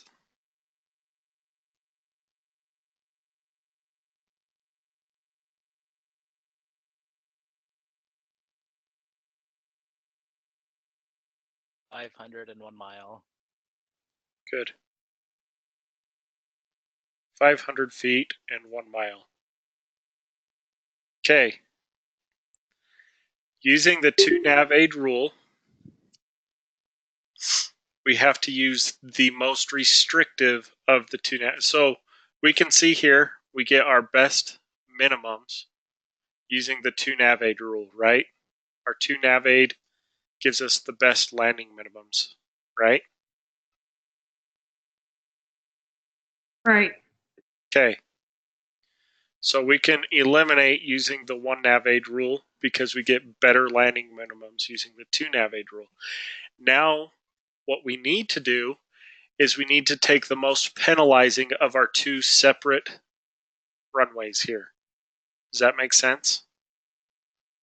So for our ceiling, using the 2 nav aid rule, we're going to select the 500-foot ceiling, and then our visibility is the same across both, so we use 1 statute miles.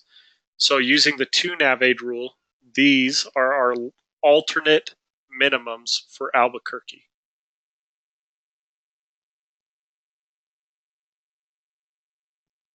Does everybody understand what I just said? Yeah.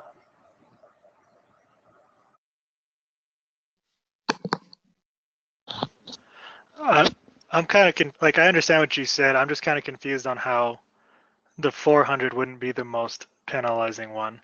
Because wouldn't you want a higher ceiling with you know what I mean? Yeah. So remember, how is the 500 more of a penalty than the 400? Right. So remember, a ceiling is our lowest. We got to look back at our definition of a ceiling. Ceiling is our lowest layer of broken, overcast, or vertical visibility, right? And we're talking about clouds here. So here's our runway. If we have 400 feet of clearance between our cloud and our runway, that's a lower ceiling, right? If we have 500 feet, that's a higher ceiling, right? Mm-hmm. So that being said, when we are penalizing it, what we're saying is we are requiring the higher of the 2 ceilings. That's a penalty. That we consider that a penalty. Does that make sense? because it now makes it more restrictive as to how high that ceiling can be. Does that make a little bit? So- It threw me off with the word penalty because Yeah. the 500 feet gives you more visibility, correct? So Yeah, I just don't it understand gives- how that would be more of a penalty than. It's because when we're looking at our weather and we're planning here, Mhm. if our ceilings are if our ceilings are 400 feet, okay, we're not legal to land anymore. Does that make sense? Oh, okay, yeah. Now that you said that, okay, that makes sense now. So All right, I gotcha. it is a penalty, but it's better for the pilots in the long run, right? Right. Okay. Okay. Yeah. Now you said it that way. That makes sense. Yeah. Well, thank you. No problem. Yeah, I have a question. Uh-huh. So, when looking at those, don't you want to find the runway going into a headwind? Do you account for that far out, or do you just calculate the most restrictive like we just did? Good question. So, you remember me saying the separate but suitable runway, right? So, Right. So let's define separate but suitable. Okay, we already talked about runway heading, and I'm trying to ease you guys into this, and I'm trying to compound the material on top of one another. So 2 nav aid rule, everything's the same, right? Like that's solid in your guys' brains, right? Yeah. Okay. So let's add wind in now. Okay. Let's pretend this is our runway here. Okay. This is the strip of pavement we're using. The max tailwind component of the 700 is 15 knots. Okay, that means the fastest the winds can be coming from this direction, a direct tailwind, is 15 knots if we're landing on this runway. 27 or whatever this runway is. Okay, so if we're landing on 27, if the wind is going faster than 15 knots, this is no longer a suitable runway. We can't use it, right? Yeah. Okay, so that's where this separate but suitable runways are come into play. If this same 15 knot wind exists and we have an ILS coming into this runway 9 or whatever this is, and then we have that same 15 knot headwind, it's a more of a crosswind now on this runway, but it's still considered a headwind. This runway, let's call this runway 3. Okay, this runway is a separate but suitable runway, but this one is eliminated, so we could not use runway 27 or whatever this runway number is for our alternate minimums. Does that make sense? Yeah, that does. Because we couldn't land on it. It's not suitable. So I really hope I didn't confuse everybody there, but that's like a little bit higher. We got to compound on top of principles we've already learned. So yeah, that's what I was pretty close there. This one is runway 8. This one would then be runway 28, right? No, 26. This one is runway 3. Okay, so runway 8, runway 3. Let's go back and look at our, what runways we got our 2 nav aid minimums from. We got runway 3. and we've got runway 8. So do we have 2 separate suitable runways? Yes. Do we have 2 separate navigational aids? Yes. So our landing minimums for those 2 runways would be 501 mile if we were to select it as our alternate. Everybody comfortable with that? Those are the absolute lowest alternate minimums we can get from Albuquerque for those 2 runways. Okay. Okay. I mean, you have different runways here, but we're going to use our 2 lowest runways, and we're going to apply the 2 nav aid rule to that, and that's what's going to get our alternate minimums. Is the most restrictive of our 2 lowest.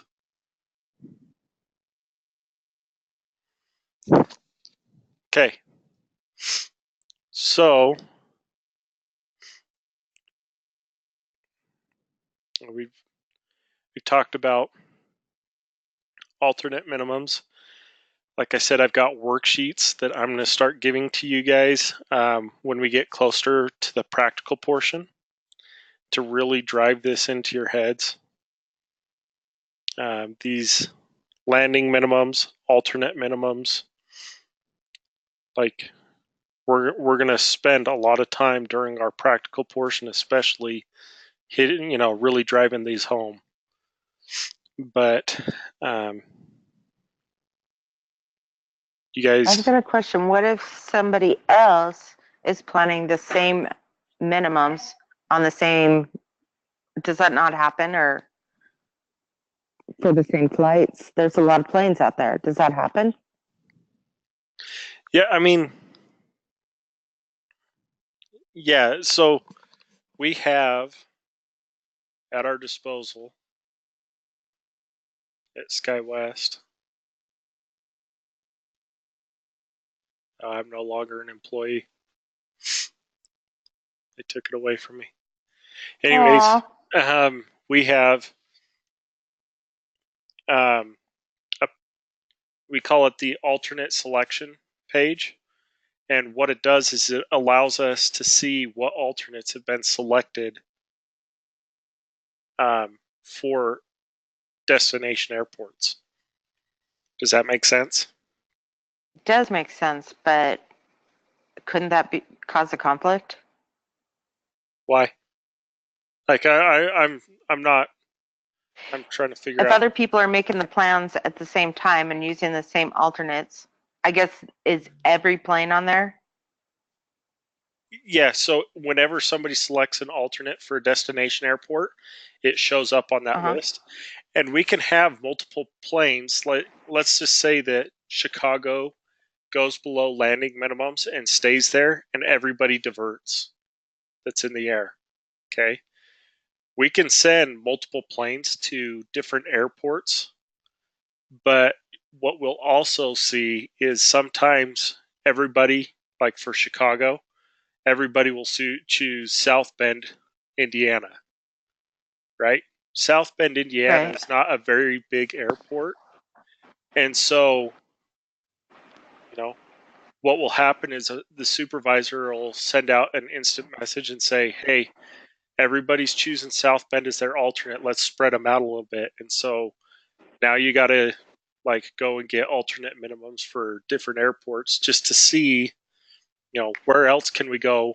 Because South Bend, if everybody diverts to South Bend, they're not going to have the facilities to take care of everybody. Exactly. That was my point. So, okay. Right. So there is a plan in place, a process. There is a process in place. Got it. But what happens is typically it's very rarely will you see 10 planes divert at the same time. It doesn't happen very often. So, I've only seen it happen once, and it was Chicago, where it was they went below landing minimums, and all of a sudden there was 10 to 15 planes diverting from Chicago. And I think it was, what airport was it that got really overcrowded, and they were just yeah, don't send any other airplanes up here. I think it was Madison. Wisconsin. Oh, they went all the way over there? I think so. It might have been somewhere else. But anyways, there was like 6 planes that went there, and Madison was like, yeah, we've got fuel for 1 plane. Oh. You know, so they were just like halfway on their way there, like half the planes had to go to a different alternate. So anyways, long story short, there's a plan in place. If supervisors see us using the same alternate too much, they'll start telling us, hey, spread them out a little bit. You know, but typically we don't divert to our alternate. Usually what will happen is pilots will hold for a couple minutes and there'll be a window of opportunity and they'll take it, you know. That makes sense. That was kind of a complex question. I just wondered what would happen if that happened. Yeah, for sure. So there we go. There's our alternate minimums. So let's go to this next page here, and it's kind of a good description of how we use this. So the very first question we ask ourselves whenever we're dispatching, like the absolute first thing we look at is our ETA, and we go, am I even legal to dispatch? Okay. Number one question. If I can't go, is it worth like looking up everything else if I'm not even legal weather-wise to go?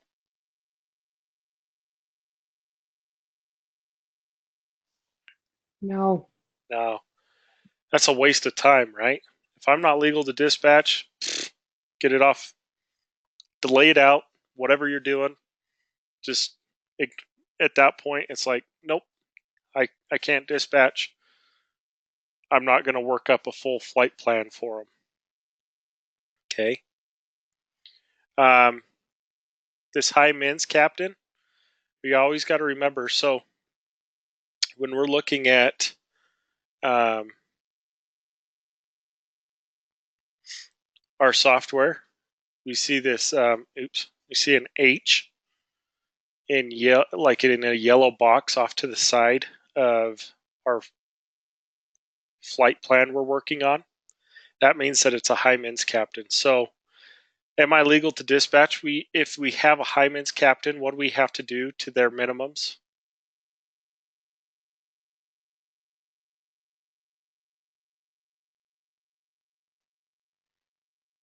Okay. Increase by 100-foot visibility or ceilings, and then half a mile. Good. So if we see that we have a high mins captain, we can't just read. Oops. We can't just read this chart. We can't just look at. That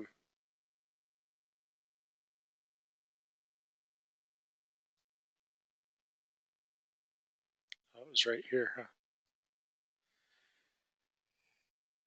We can't just look at our chart here and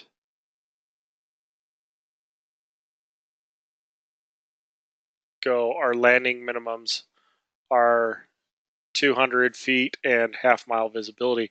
No, just like we were doing with the 1 nav aid, 2 nav aid rule, we need to add that 100 foot ceilings, 100 feet to our ceilings. Excuse me. And then half mile to our visibility. Okay. So high mins, that's the first thing we do.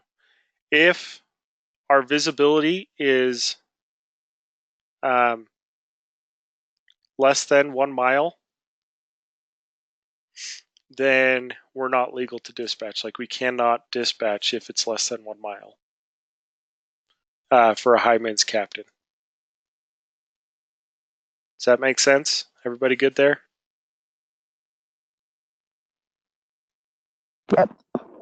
Okay, So the first thing we do, make a quick check. Do I have a high minds captain? Yes or no? Then I look at my landing minimums, look at my weather, and I go, can I even dispatch this thing? If I'm not legal to dispatch, don't continue on. Just say, nope, can't dispatch. I'm done. Okay. This part, is it legal to take off? Typically, it is. Like I said before, pilot rolls up onto the runway and goes, yeah, I got adequate visibility. He's going to take off. The only time we really care about this one is if we look at our METAR at our departure airport and it says quarter mile or eighth mile. Yeah, then we're going to put a takeoff alternate on it. But until that point, until it's like below a half mile, we don't even care. Like this doesn't even pop into my head at that point. I just look at the weather and I go, oh, I've got 6 miles of visibility. Oh, I've got 2 miles of visibility, whatever it is. Unless it's below a half, 90% of the time, he's going to be just fine. Okay. So this one, think about it, but don't spend too much time on it. Okay. And this is, so this goes hand in hand with this. So am I legal to dispatch? Do I need an alternate for my departure airport? Yes or no? Okay. Now, do I need a destination alternate? Okay. Here's the big one. Okay. Remember, we're using landing minimums on this.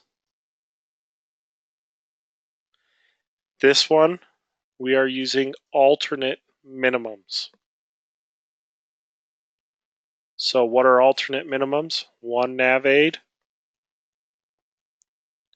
2 nav aid.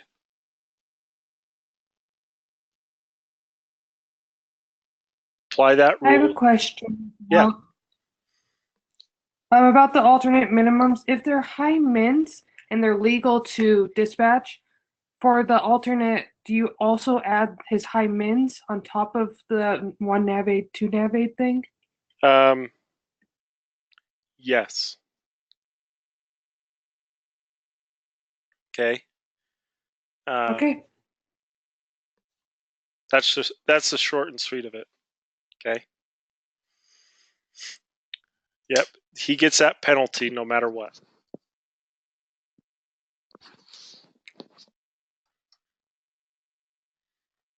Okay.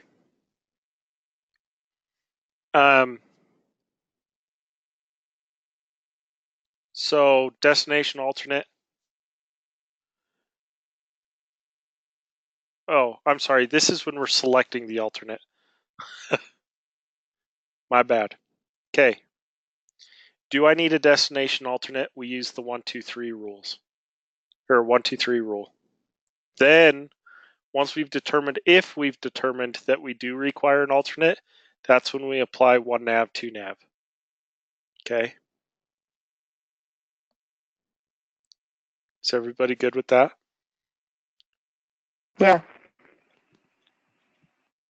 Okay, so first, look at landing minimums.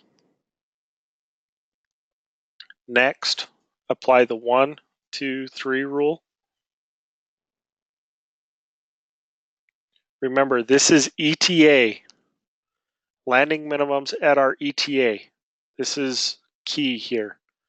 Okay, a lot of people get this mixed up. We are looking at landing minimums only at the ETA. Okay, the 1, 2, 3 rule, what are we looking at?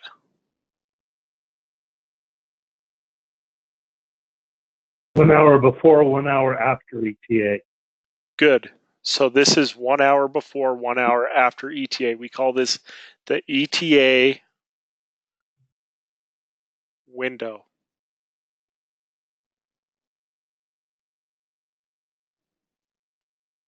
Okay.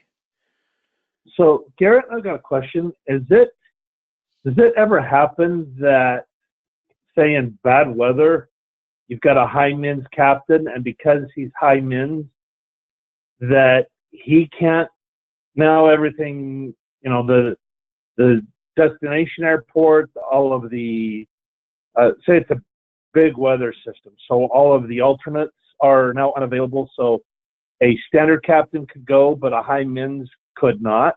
Yep. We do get that, and Trevin can answer that one as well. High mins captain. Yeah.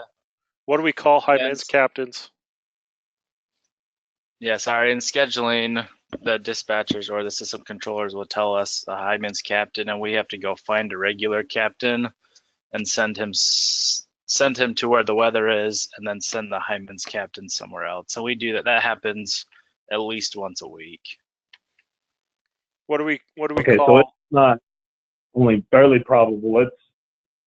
It's somewhat common. Oh yeah, it happens all the time. Yeah, and Trevin, what do we call our high mins captains? What's our nickname for them? I don't know what dispatch calls them. We just call them high mins. I'm not sure. We call them baby captains. Oh really? I didn't know that. That's funny. Don't ever call a pilot that. A high mins captain that. They get ornery sometimes. Some of them they'll come out and say, "Yeah, I'm a baby captain," but in dispatch, like baby captains, they call and cry about everything. Oh my gosh, it's so annoying. It's like you've got 2,000 hours in a CRJ 200. You're transitioning to the CRJ or to the ERJ, and now all of a sudden it's like you don't know how to fly anymore. These captains are basically they get in their own heads, and you hear about it. Yeah, you work crew support as well, right, Tara? No, that's not me. with this. Oh, Katie. Okay. But I deal with crying people. Yeah, I knew we had 2 crew support people. But yeah, captains, especially high mins captains, will call. They want tons of extra fuel. They want, am I really going to be safe? I had one captain. He called in. So tangent, story time, everybody. Anyways, this captain calls in, and he seriously, like, his employee number. Okay, my employee number was 59,937. Okay, this guy, his employee number was like 32,000. So he had been there for a long time. Probably had 4,000 plus hours, but he had just transitioned to the ERJ, and so he was a baby captain at that point, right? This guy calls me up. He's in Chicago. He's flying to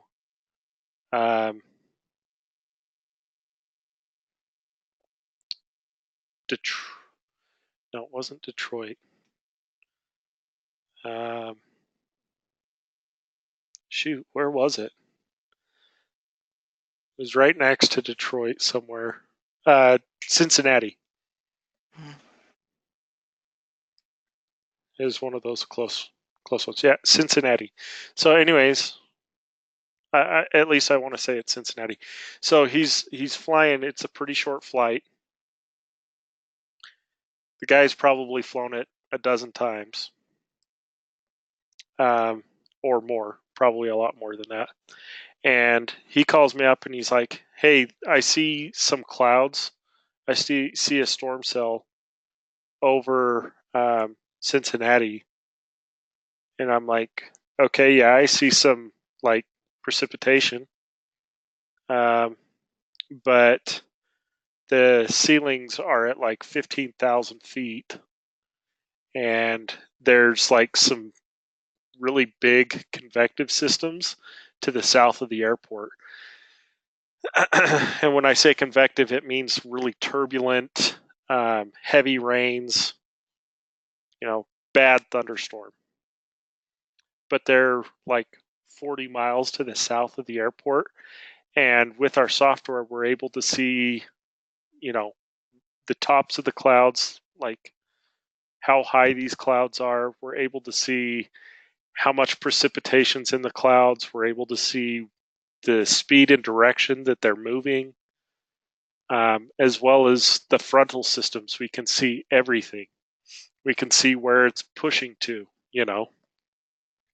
all kinds of radar systems to help us do our jobs. And I'm like, this storm system is going to the south as well. He's like, yeah, it looks like there's some pretty heavy storms just to the south of the field. I don't know that I'm comfortable going to Cincinnati. And I was like, dude, those storms aren't even close to the field, and they're not even moving towards the field. You'll be fine. Take off. I was like, in your visibility, he had great visibility. The storm cell was expected to be completely past Cincinnati by the time he got there, and the dude would not take off. And I kept telling him, I'm like, you're legal to dispatch. You're supposed to go. Anyways, he ended up taking like an hour and a half delay code on the captain because he wouldn't take off. He was too scared to fly there. I'm like, dude, you've got so many hours. I'm like, you got so many hours flying a different plane, but because you're in a, this new fancy plane, it's like you're scared of your own shadow. So, anyways, it gets super frustrating sometimes doing our jobs. But yeah, I mean, the bad thing about that is the people on board. I'm sure there were people that missed connections. I'm sure that there were, other things that this captain caused just because he was too scared to take off. Okay, sorry. Tangent, rant over. So the first thing we do, determine if we're even able to dispatch using our landing minimums at our ETA. Then we apply the 1-2-3 rule.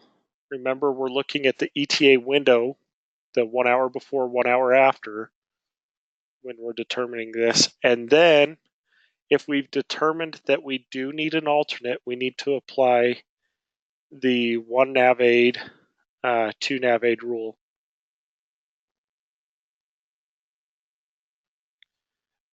To get our alternate minimums. Oops.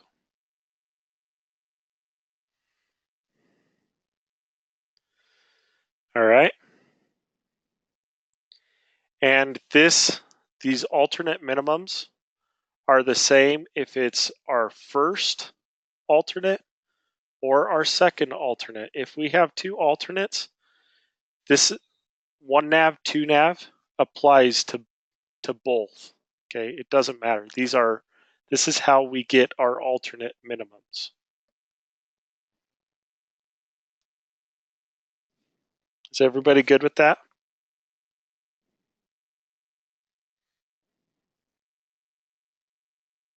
And these alternate minimums also go if we do need a takeoff alternate. This is how we get our takeoff alternate minimums as well, is the 1 nav aid, 2 nav aid rule. So whatever alternate it is, if it says alternate airport, doesn't matter if it's destination or departure, we use 1 nav aid, 2 nav aid.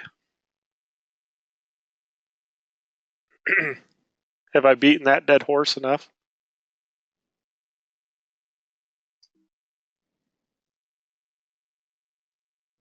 I hope so. Like I said, we're gonna hit that several times over the course of the next 6 weeks now, almost. Don't have very much time left. Okay, Departure procedures. This is transitioning from the terminal environment or the airport environment to our en route or our cruise environment, right? So you guys learned about air traffic control. We've got the tower here, right? Got our tower. This is where ground control and our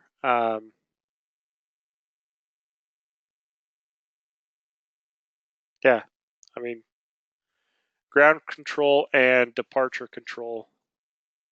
Oops. Okay. Departure and ground, they sit up here in the top of the tower. Okay.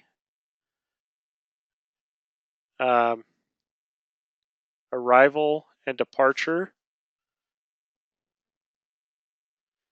they sit here in the bottom of the tower. And these are the cave monsters. Okay, we call this TRACON.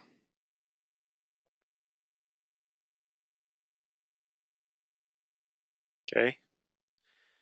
Then we have center here. Okay, they sit in the big old ivory palace off the airport. They don't even, like, they're not even located on the airport property. They sit in a nice air-conditioned building off the property. Okay, we call these guys center.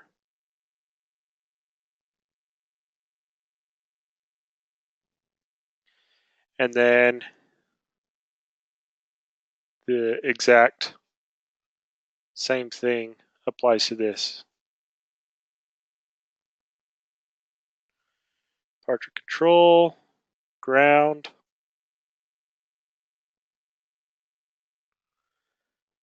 as well as our TRACON down here.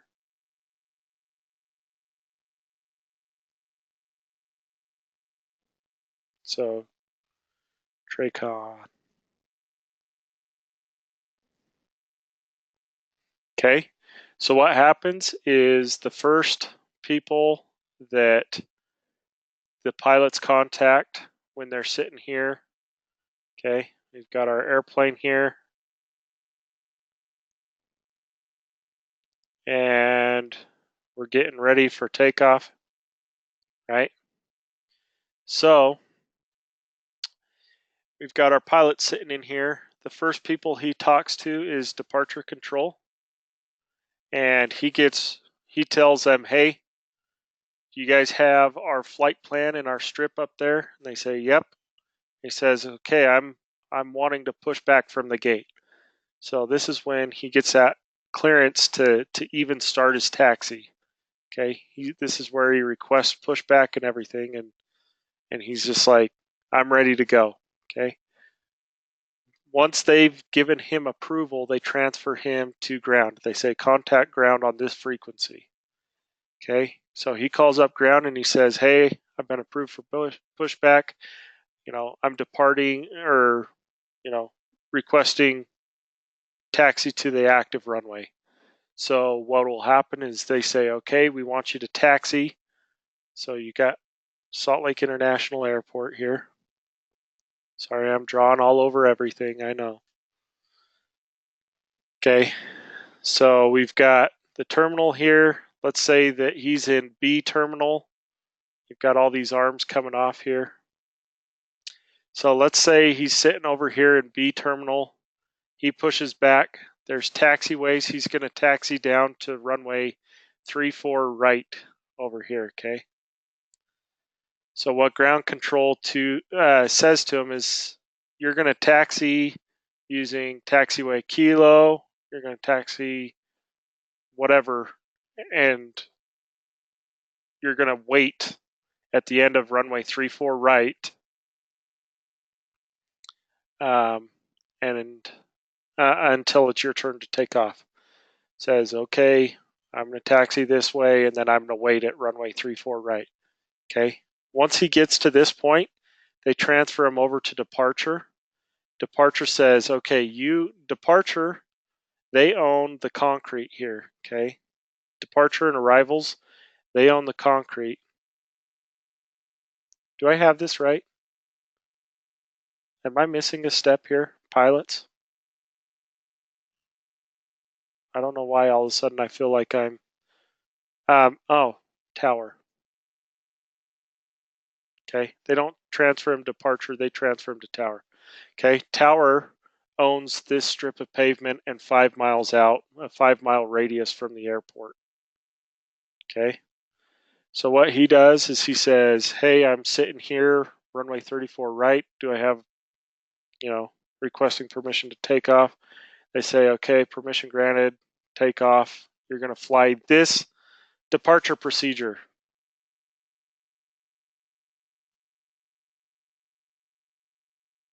Okay, this is where we're talking. This is what we're talking about right now. I know it's sloppy. Okay, so he takes off. When he takes off, once he gets past 5 miles and he's climbed, quite a ways, he's away from the airport. They transfer him over to departure. Departure kind of gets him climbed out to the top of his climb here, and then they transfer him over to this center. Okay, center. Once he gets close to his destination over here, center says, okay, contact approach on this frequency. So he'll contact approach. Approach will send him on a star.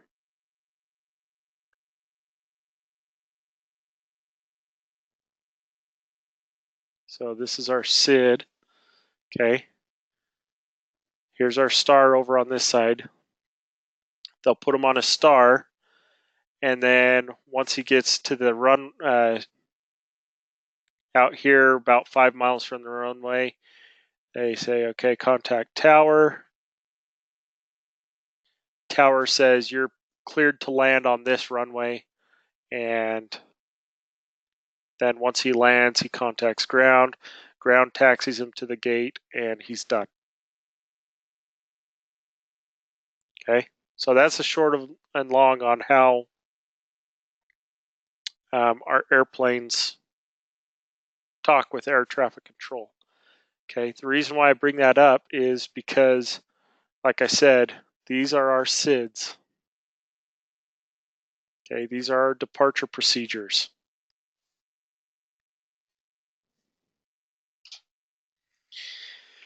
Okay, there are two types of departure procedures. We have our our obstacle departure procedure. So let's say there's like mountainous terrain or a crane at the end of a certain runway. They'll give the pilot an obstacle departure procedure. Okay. I'll say you need to clear this obstacle, so we're going to route you this way. The normal, what we plan for, is the use of a SID, a standard instrument departure procedure. Okay. These are published in both a textual and graphic format. The ODPs provide the obstacle clearance and protection in instrument meteorological conditions. That one is a mouthful. Instrument meteorological conditions. This is saying in bad visibility. So whenever you see IMC, think of IFR. Instrument flight rules, okay? The pilot can't see outside the airplane. That's what this is. So the ODPs provide us obstacle clearance. The benefit of using a SID are these here. Okay, it reduces communication and departure delays, and it allows a departure transition to an en route structure.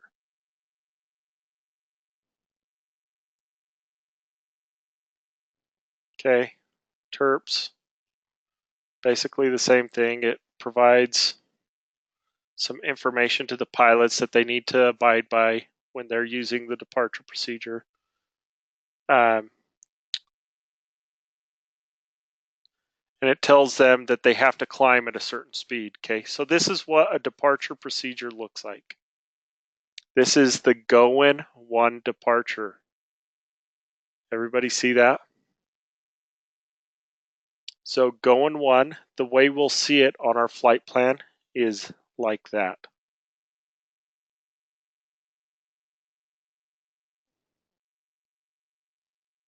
Okay, our flight plan, let's say that we're going from Boise to Seattle.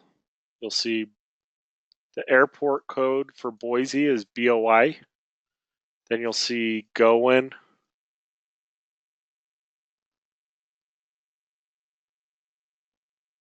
1. And then you'll see this transition point of FIMGU. Okay. This is the transition for that. And so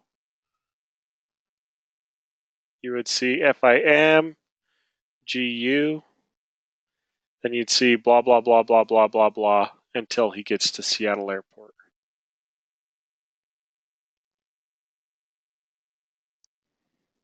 Okay. So when we're writing out our flight plans, this is what we use. Okay. This shows the pilots, whether he's taking off this way or this way, what he's supposed to do. Okay. At 3,600 feet, he's supposed to make this climbing right turn to 260 degrees, and he'll fly that 260 degrees until he intercepts the 216 radial off of our Boise VOR. Once he intercepts this radial on his navigation radio, he'll fly that 216 radial until he gets to this transition point. And we're going to go, I know I'm talking a foreign language right now, but we'll get there. Okay. This is the textual format for what he's supposed to do. As you can see, it's exactly what I just said. They're going to climb at that 100 degree heading to 3,600 feet. Then they're going to continue their climb through doing a right-hand turn to a heading of 260 degrees, intercept the BOR VORTAC radial 216 outbound to cross FIMGU intersection. Cool, cool. I know it's all blah, blah, blah to a lot of you, but you guys will be able to read them just like that before too long. It's literally a foreign language right now. So,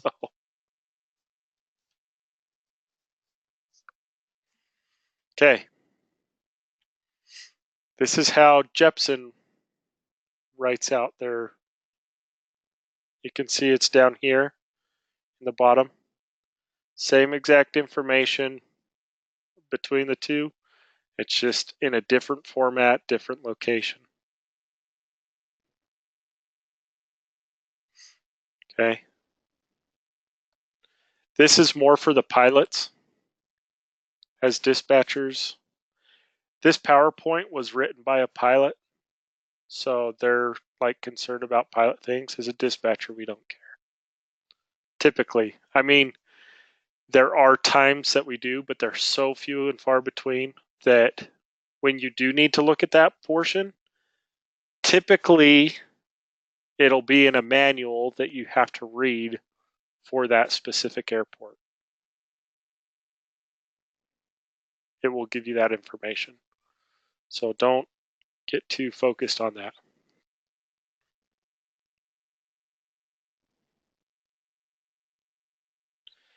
Okay. Okay. So, like it says here, there are two types of SIDs. We've got the pilot nav, and that's the one that I just showed you guys, where it had the two runways, it had direction, and then it had the transition point out here, right? So that's a pilot nav SID, okay? We also have this vector departure procedure. So what that is they'll have the two runways, and then they'll just have a bunch of VORs all over the place out here, all over the airport. And what will happen is the pilot will take off, and then at that point, depending on where he's flying, what direction he's trying to go, air traffic control will say fly direct to that VOR. Whatever this VOR is, they'd say fly direct to that VOR. And the pilot would turn and fly directly to that VOR. Okay. So there's the difference, is this has an established route that the pilot has to take.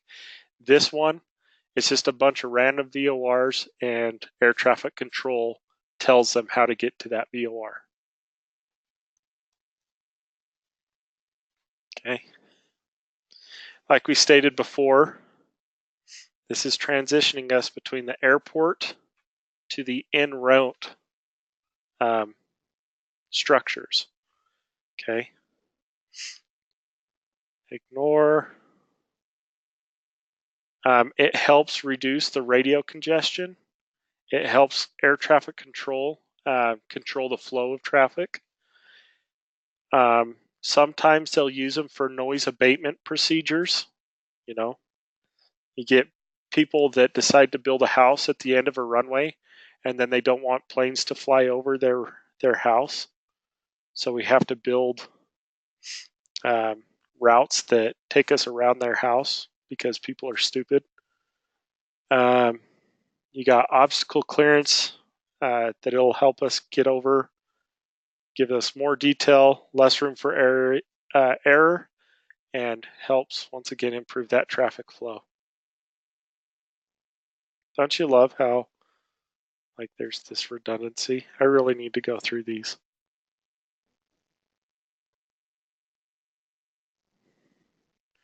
Okay.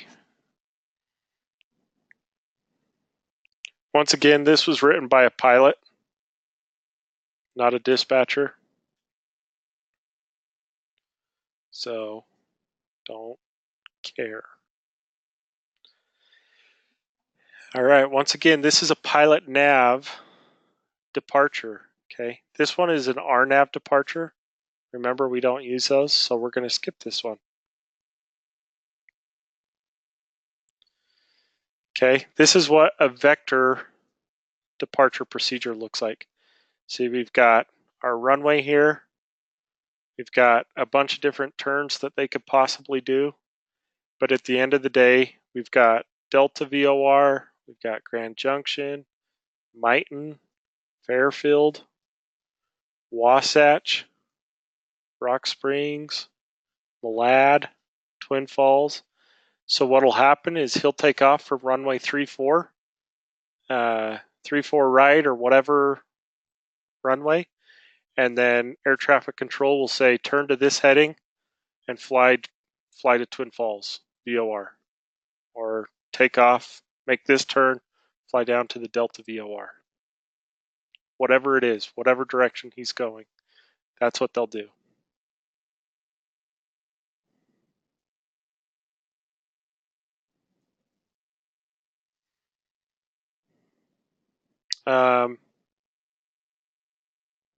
This is how it looks on a Jeppesen chart. Okay, got your runways down here. Once again, this is a pilot nav. It gives them very specific directions on how to fly the departure procedure. Okay, these are important to remember. Okay, these VORs that are at the end of the dotted line here. So you see you've got these bold dotted lines. Everybody see that? That go out to these two VORs. These VORs at the end of these bold dotted lines are called transition points. Okay, write it down, remember it, transition points, pretty important. End of the dotted line, okay?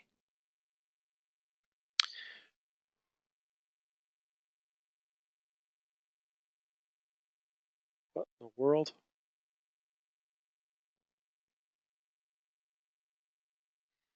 That was really weird. My lights just started flickering and then shut off and came right back on. I've got a ghost in my house or something. Or you're in northern Utah. Yeah. Is it storming outside or something? Yeah, it is. I've heard a couple thunder, but I didn't really see any lightning. Okay, cool. Yeah, I haven't even been outside, so.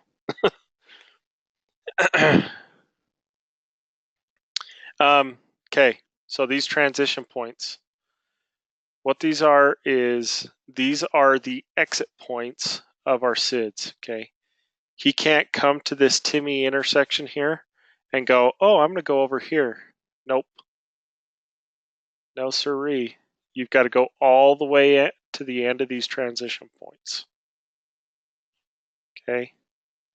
Air traffic control expects you to follow the route and exit on one of these 2 points for this departure procedure. Does that make sense?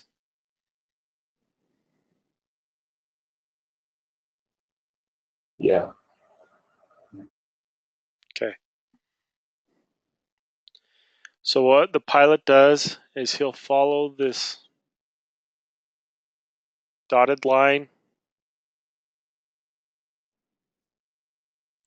to the transition points, and then this is where he enters that en route structure.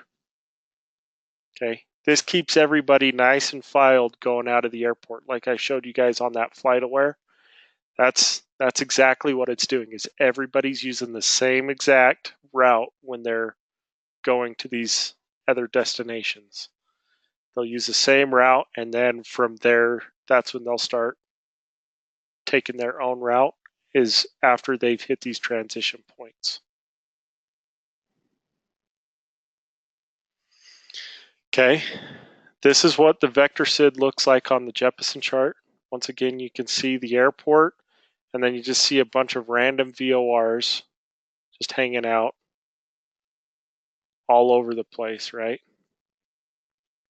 So once again, he takes off, and air traffic control says go to Moses Lake. So he'll fly to Moses Lake. So transition points on this are any of these VORs. These are all transition points. This is fair game for any pilot. Okay.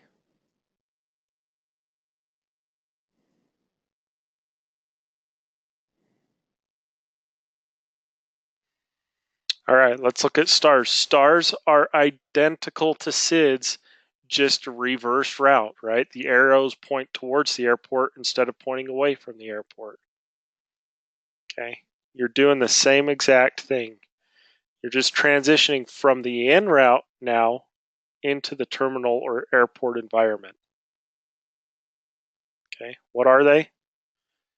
What I just said. Okay, begins at a common navigate or intersection. Remember, these are called transition points as well. Okay.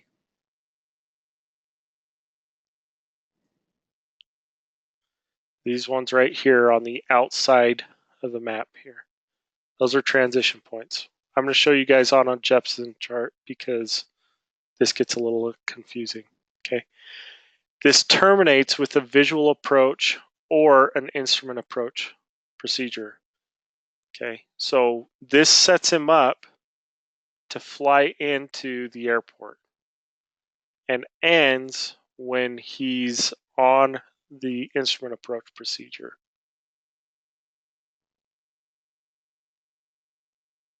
I think we talked about that yesterday. Okay. It allows air traffic control to sequence the aircraft coming into an airport. It reduces that radio congestion, simplifies complex clearances, reduces frequency congestion once again, and gives us an improved traffic flow. Gosh, it's so redundant. That's painful. All right. And like we just said with the SID, identical way we get it. Got graphical textual.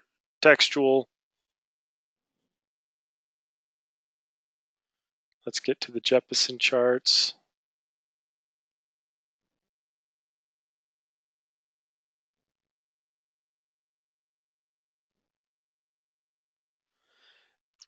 You saw the textual form there on that last slide, right? So textual on the Jeppesen chart, this is what it looks like. As a dispatcher, I like pictures, I don't like text. Okay. The picture gives us the same exact information that the textual does. It's just I'm visual, some people are textual learners, okay? Okay, here's the big difference. Remember our dotted lines that we saw in our departure procedures? We have those same dotted lines, but we also have these, just plain old straight lines that aren't bold, right? Does everybody see the difference between the lines?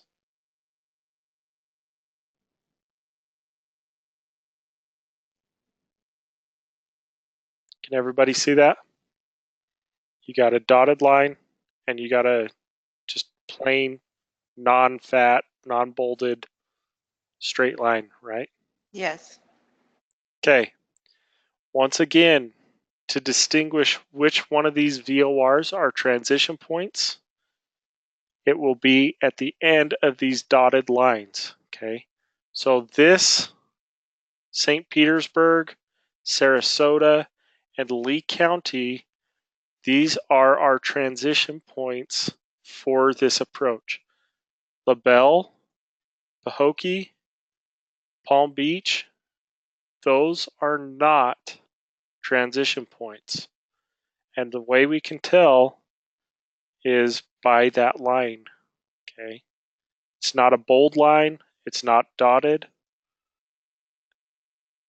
it is not a transition point. What we call these are reference points, okay? Or reference VORs. So the reason why we have this VOR on this chart is to identify this intersection here, okay? The way we know that we're at this intersection is we can tune into the LaBelle VOR, and if we are off the 157 degree radial off of that VOR, we know, and we're off the 113 radial off of the Cypress VOR here, we know that we've pinpointed that we're over this warp intersection, okay?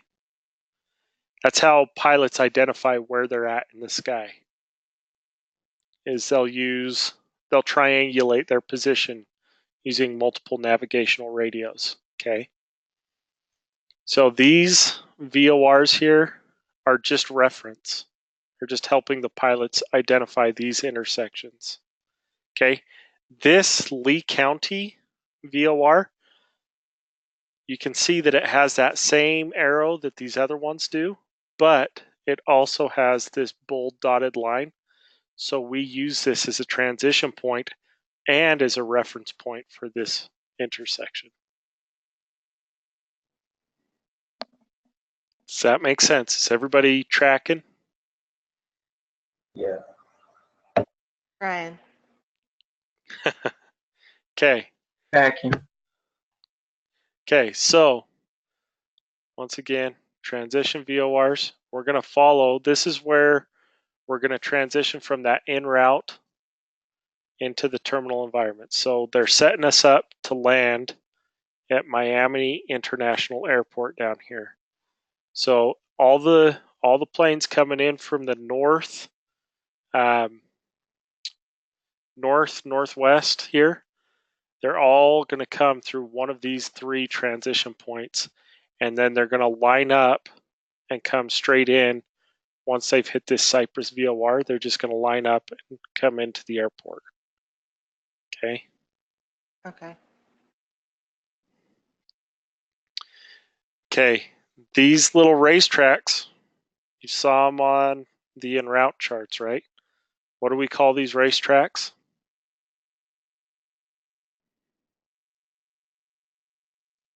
Does anybody remember? Isn't that like a holding place? Yeah, holding points. Okay, so what air traffic control can do is, let's say they've got too many people coming in at one time, they can tell one of the pilots that he needs to hold over that point. Okay. We also see here, you can see different altitudes, 13,000 feet. That's the altitude that air traffic control wants them to fly at when they're flying that section.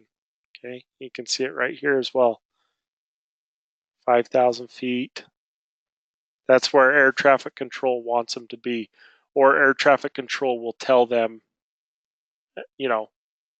which altitude they want them at. But if air traffic control doesn't tell them an altitude, that's what they want them to be at. Okay. Once again, this is identifying which radial you are on of the VOR, 113-degree radial. You can see this D with an arrow. Anybody remembers what that D with an arrow means?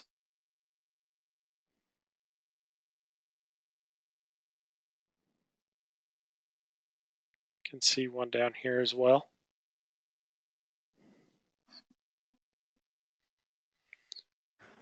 Is it like distance Exactly. between the 2 points? Yep. So what this is telling us is that this is the first leg, first amount of distance to this intersection here. So we'll just pull this 31. We know that from Cypress VOR to the Deeds intersection, it's 31 miles. Okay. Then if we continue on to the warp intersection here, we can just look at this D46 here, and instead of going 31 plus 15, we can just say that's a total of 46. Does everybody see how that works? So each one of these are distance from this point to this point. This 15 is the distance from this point to this point. Okay, you add those two together, that equals a DME of 46 from this VOR. So that's the total distance from this VOR to this point right here. Everybody good?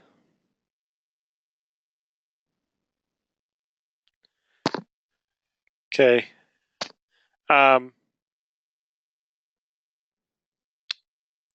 Let's see.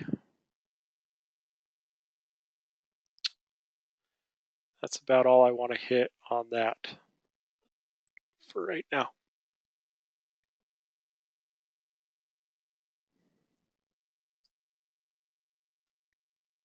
Oh, and that's the end of the slideshow. That's good timing. So did I completely blow your guys' brains up tonight? Definitely. Yeah. Oh, it gets easier. I promise. But first it gets harder. Yeah, you drink from a fire hose for a little bit, but then it gets a little easier once you get this information, And that's why we put this all on YouTube, is because you might not fully get it the first time. So go back, watch the videos, ask us questions. I gave you guys my phone number last time. Please call me, text me, email me, whatever you guys need to do. I'm willing to help out. Okay. Monday, Davis is teaching. Once again, Davis will always teach Monday, Wednesdays, unless something comes up. Then it'll either be Derek or Adam. But Monday, Wednesday next week is Davis. I'll be on Tuesday, Thursday, Friday. So Monday, I hope we can get the rest of the information covered. And you guys will do the review for the quiz on Tuesday. If we can't get all of the information done on Monday, then we'll just take the quiz on Wednesday. Is everybody good with that? Yep. Yeah. Yep. Okay, so what do we do with all of our extra time since we don't have to study for the quiz? What are we studying ADX. for? ADX. ADX. Study for Yeah. Okay, does anybody feel like they're getting close with the ADX? No, but everything I'm learning here is helping with studying with that. So then I'm sort of like, okay, at what point do I decide I know enough to feel comfortable with it, you know? Yeah. And that's one common thing that I hear from my students is that they feel like the information in the class is beneficial to the ADX. This stuff might help out a little bit. After this section, it's weather and stuff. Just like I promise you, don't put off for class information to help you with the ADX. Memorize the answers, go in and just get it over with. Because you definitely don't want to wait so long that we're getting ready to do the practical portion of the class, and all of a sudden you've got that on your plate and an ADX. It makes it really hard. It's doable. Our students always seem to do it, but every single one of my students also come back and say that wait that long, come back and say, I wish I would have just taken it earlier. Everybody has said that to me that I've heard. Yeah. So just plow through that, memorize the answers, and get in there and take it. And then the best part of it is you walk out of the ADX knowing that you passed, and the absolute best part of it is that huge weight is off your shoulders, and you can dump all of the information that you had on the ADX. Absolutely all of it. So, yeah. I mean, that's good, but that's a little sad too. Yeah. It's a little sad. But at the same time, the FAA isn't going to do anything about it. They like their test. So yeah. Everybody, I'll keep beating that dead horse. Get in, get your ADX done. It sucks, but I promise you come out of that test and it feels like you could like jump to the moon. Everything is just so much better at that point. So, any questions before I let you guys go? All right, you guys have a good weekend. Thank you. You too. You too. You too.